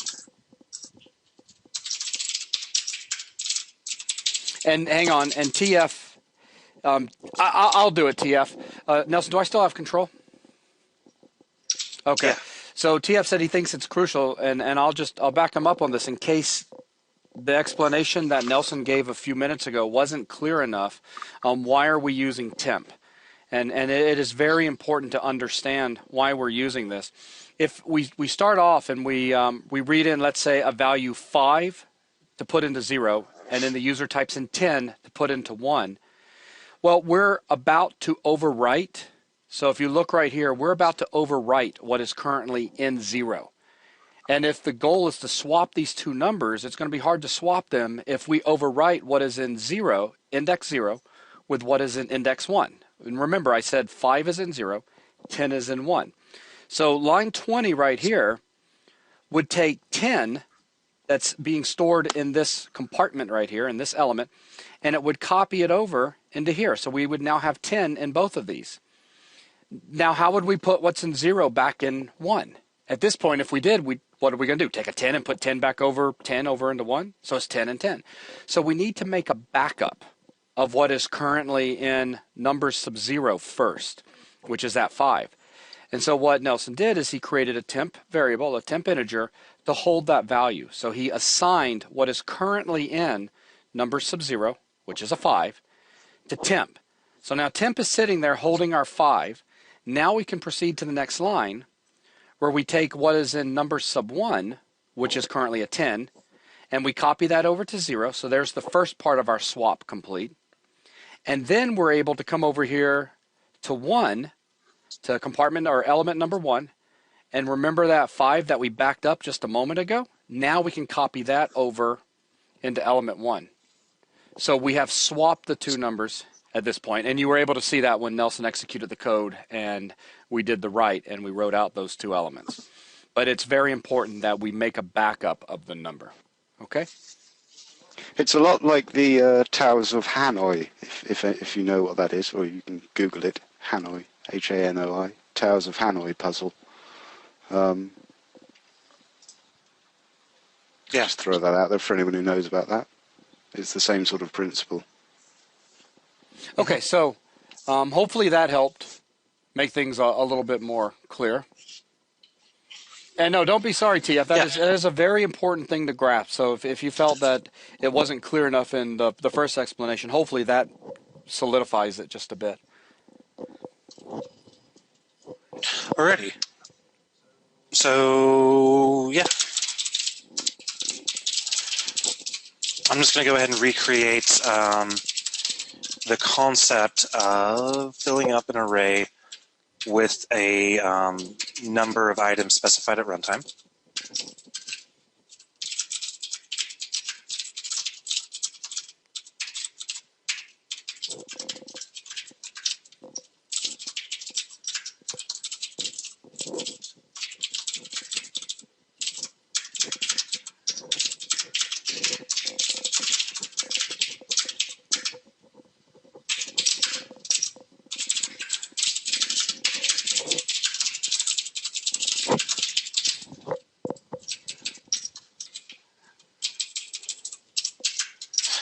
And then so now we want to basically, yeah. So I guess we're going to grab the last item and move it all the way to the top, or Whichever way you want to do it. Alrighty. So we're going to go ahead and loop again over each one of these items. Or say while index smaller than my numbers.length. And then the goal is to take the first item and move it all the way to the bottom. So what we're going to do is we're going to say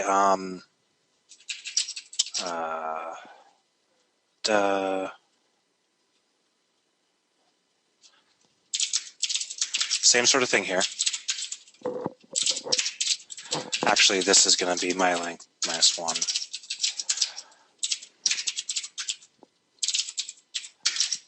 So so we have the item we want to move inside of the temporary variable. So now we want to take the number ahead of us and pull it back down or pull it back up.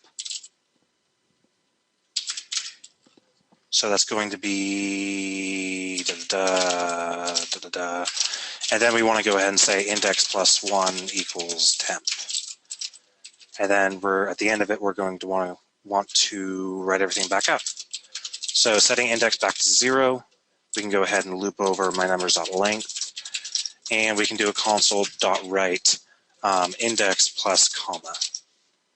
And let's see what we get. So let's say 5, and let's say 1, 2, 3, 4, 5. And if we don't get an exception,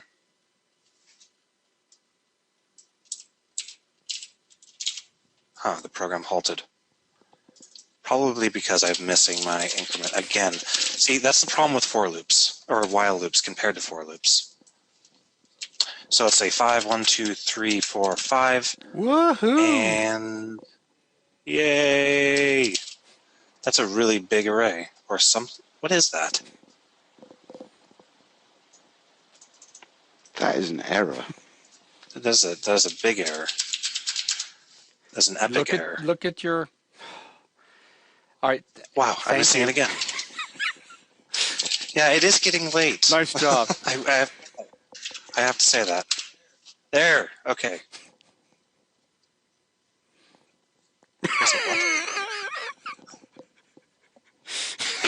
You're really enjoying this, aren't you, Jason? Yes, I'm sorry. It's epic. I mean, I know it's 2 hours later for Yeah. you, but I have a different sleep schedule. Let's think about this logically. Yeah, where did it get 0? That's a good question. It got 0 because of... Let's look at the output again. And you think I'm just Say we have giving the 5 pot numbers. away there, Gavin? I think this is valuable. Wow. It's become entertaining, I'll grant you that. You guys are really, really We cruel. love you. Really, really cruel. See, I got everything right. It's just I missed a few You didn't things bubble all the way. because I almost bubbled Yes, all you the way. did. Thank you. There you go. But that's going to cause an exception at the end. But because at the end we don't have Right. to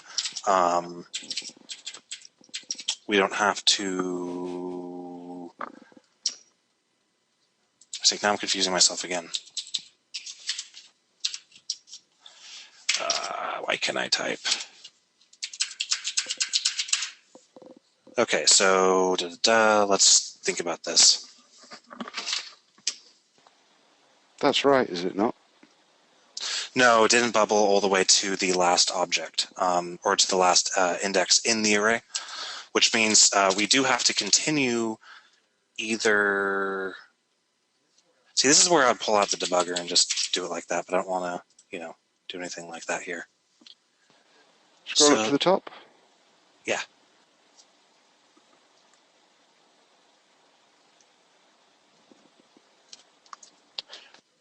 Yeah, index plus 1 will always... What output are you expecting to see? If I were to put in one... well, that's kind of worthless. If I were to put in 5 numbers, 1, 2, 3, 4, 5, at the end I should get a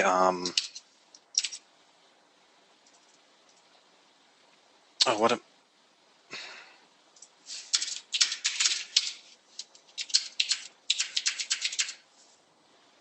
See, it almost works.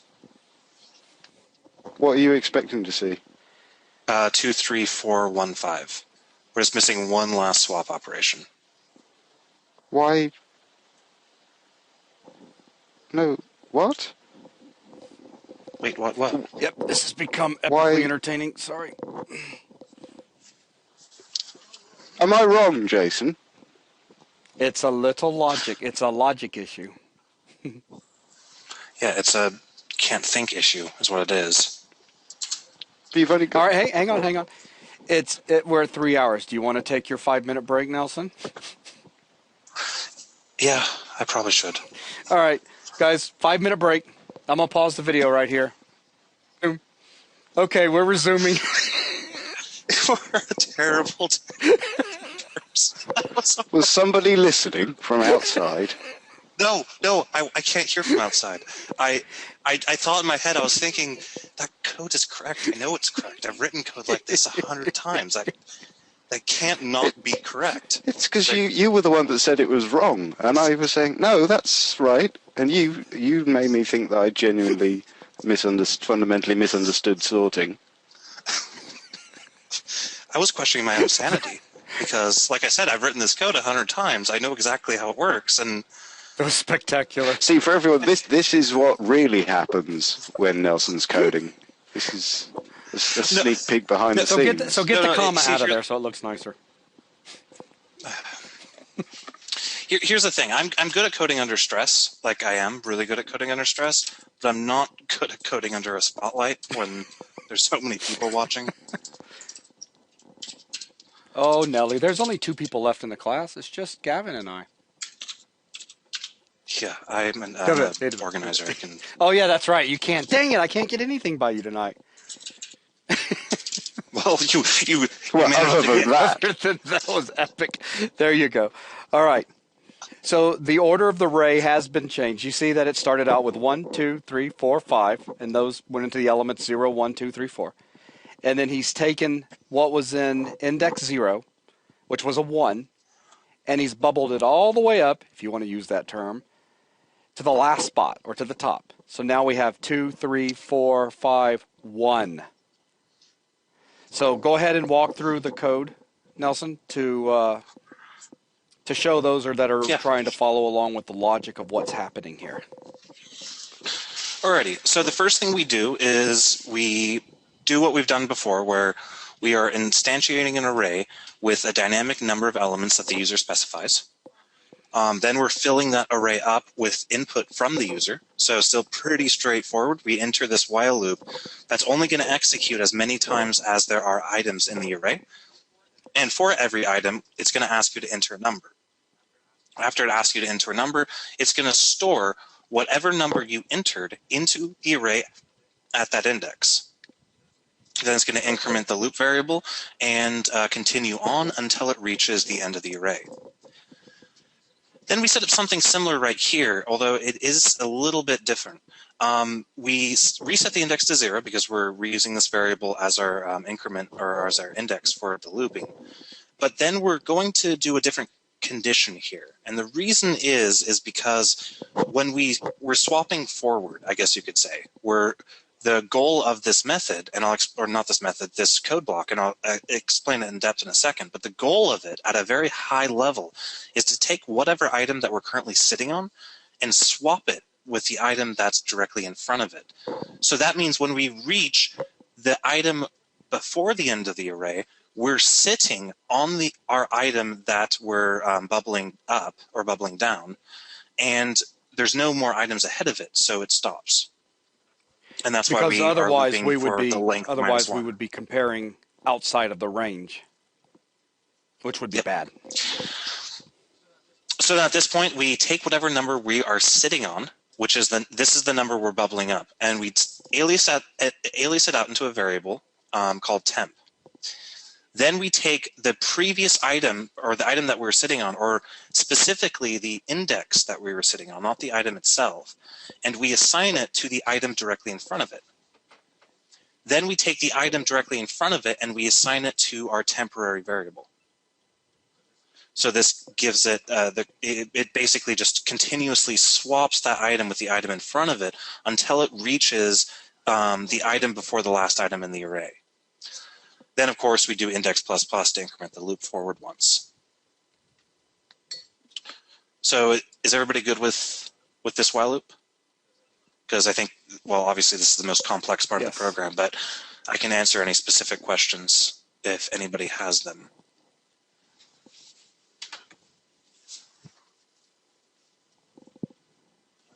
I can answer one of them. Tim, who asked, can I just use array.sort instead of doing the bubble array in the homework? Yes, you can use that, but you will get a fail.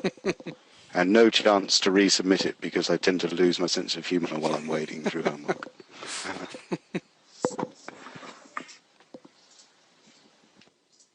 Hardcore TA. Dun, dun, dun. Yeah, I'm the only one. I'm the one making all the strictures, and you're the one saying no. No, we're just giving them a little bit of extra educational knowledge here. And when it comes to getting homework graded, you make those rules. I can't step on your toes there. You have all the power. Okay, so I'm not seeing any questions coming in.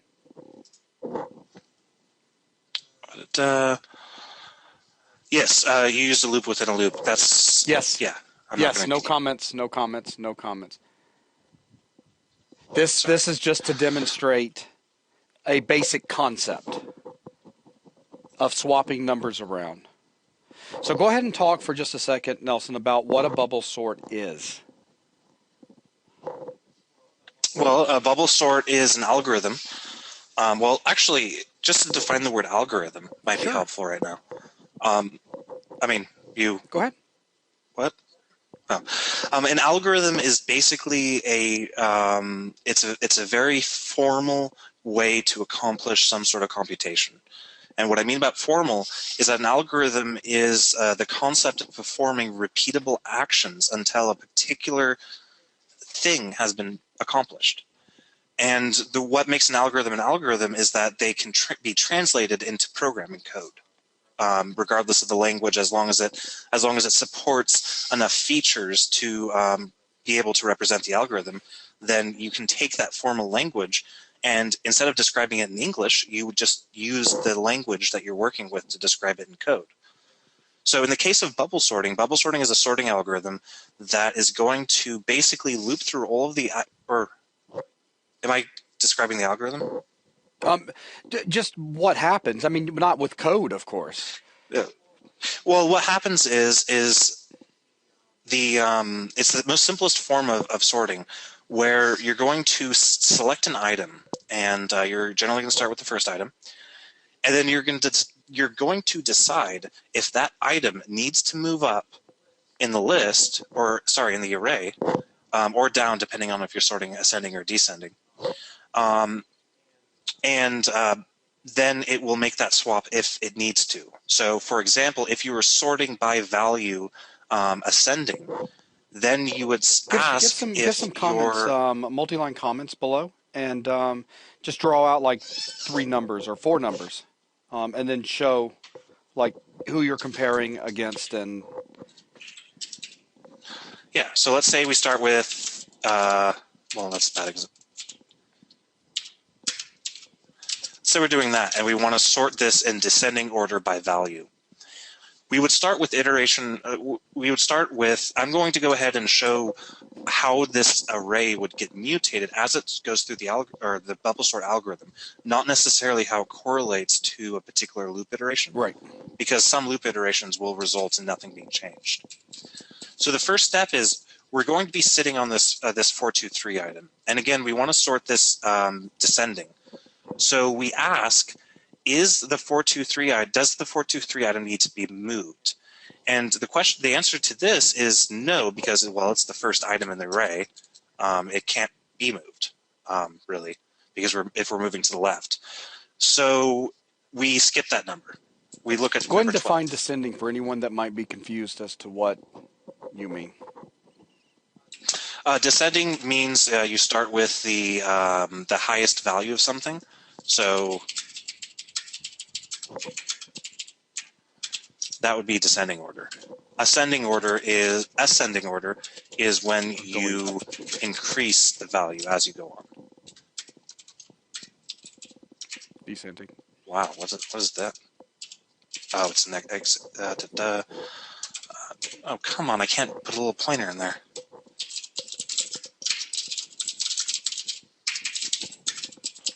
Running.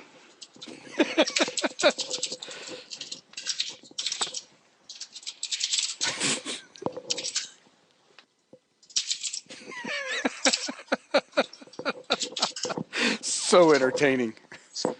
I can't believe you had to go. You had to go there for the second one. That's disgraceful. I heart Nelson. Very nice. Okay. Anyway, so these are the two terms. So in this iteration, or not this iteration, but the next step that needs to happen is we need to determine if 12 needs to be moved to the left. And the answer is no, because 12 is actually smaller than 423. So we don't move it to the left. So then we go to the 2153 number. We need to decide if it moves to the left. And the answer is yes, because 2153 is larger than 12. So let's go ahead and move it to the left and move on to the next state of the array. So now let's go ahead and look at 24 and ask if 24 needs to be moved to the left. And the answer to that question is yes, because 24 is greater than 12, and we're sorting in ascending order. So let's go ahead and move that. And at this point, we can loop through every single one of these numbers and decide, wow, really, Nelson? Anyway, so we would actually go to the 2153 number, and we would decide, is this greater than 423, which it is. So we would go ahead and move that to the left. Okay, so now we would go ahead and look at this list again, and we would say, okay, all these guys are sorted so far, but 24 is larger than 12. So let's go ahead and move it over to the left. And we do that. Now, in the final iteration, we're going to ask, okay, does this need to be moved? No. Does this need to be moved? No. Does this need to be moved? No. Does this need to be moved? No. So therefore, we have now sorted.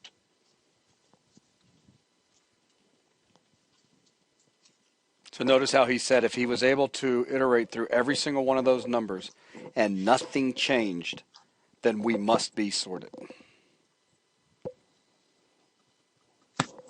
Hint, hint. So that is the homework assignment that is going to be due when Gavin tells you it's going to be due. It's due 1 minute before Monday's lesson starts. So 2:59 p.m. Central. Whatever that is, 8:59 p.m. Greenwich Mean Time. Yes, exactly 5 minutes, not 4 minutes. Not 4 minutes and 56 seconds. So just write a basic program that's going to ask how many numbers you'd like to enter, and then the user would enter that many numbers. Then it would sort them and give you the final output. Nelson, you could go and just show the page if you've still got... The form page? Mm-hmm.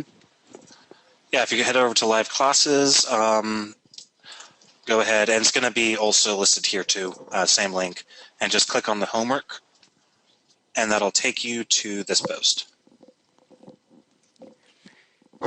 TF almost, but he didn't. And remember, we really have to keep the complete beginners in mind, who generally in college are not writing bubble sorts by day number 2. I know. The inflection was for Gavin. Somebody has just pointed out that means people only have 3 days to do the homework. Yeah, they have. See, is it Thursday? Thursday will be Friday, Saturday, generally, Sunday, I was saying 2 days before their Monday. next class meeting. So that'd be Tuesday. Yes, but then because what happened last week, which is you went over the homework Yeah, in but you know what? Monday's Anybody who class. wants to, all they're going to hurt is themselves. So that's, I mean, they really should be trying this stuff if they really want to. Yeah, honor system, like Jen just said. Of course, we could also just Okay. administer a test at the very end.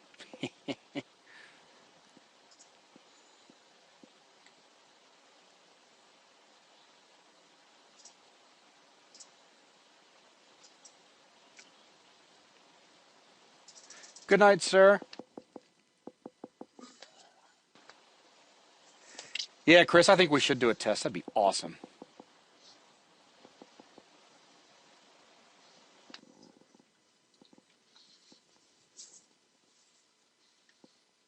Okay, so that's pretty much it. Well, that is it for this class. With us going into, I think, a little more detail than the last class. Miranda asked a question. If they don't show up for that class, when would it still be due? By that Monday? Sorry, what? Well, you can see the question Where over in is the it? questions panel. Which question? If they don't show up to that class, when would it still be? Yeah, see, we're getting into things there with the number of people doing the homework. And the webinar shows your real names rather than your usernames, and it gets complicated. And these are just things that we're getting a feel for, and will get worked out by the next class as we go through. It's a learning process for us. I mean, I have to say, it does. I think it doesn't. It's not a short amount of time to do. It's not. It's quite a long time between now and whenever the deadline is. Like Miranda said, yeah, until the homework becomes real lengthy. And for some, this is very challenging, Gavin. It wasn't. It's more. But we could just simply wait until we do our open office hours to go over how homework's done. That's a thought. I mean, that would be Yeah, better. because then that would I think that's our best solution for now. What I just want from my point of view, one hard cut-off date for both classes is preferable. No, I understand, but it is definitely going to be an advantage to one of the classes. Well, see, my thinking on that is the homework's posted on the Monday, and there is Monday's video available. I know, but again, it's unfair, because what if somebody's schedule simply does not permit them to watch that until the Thursday class, since we're offering a Thursday class?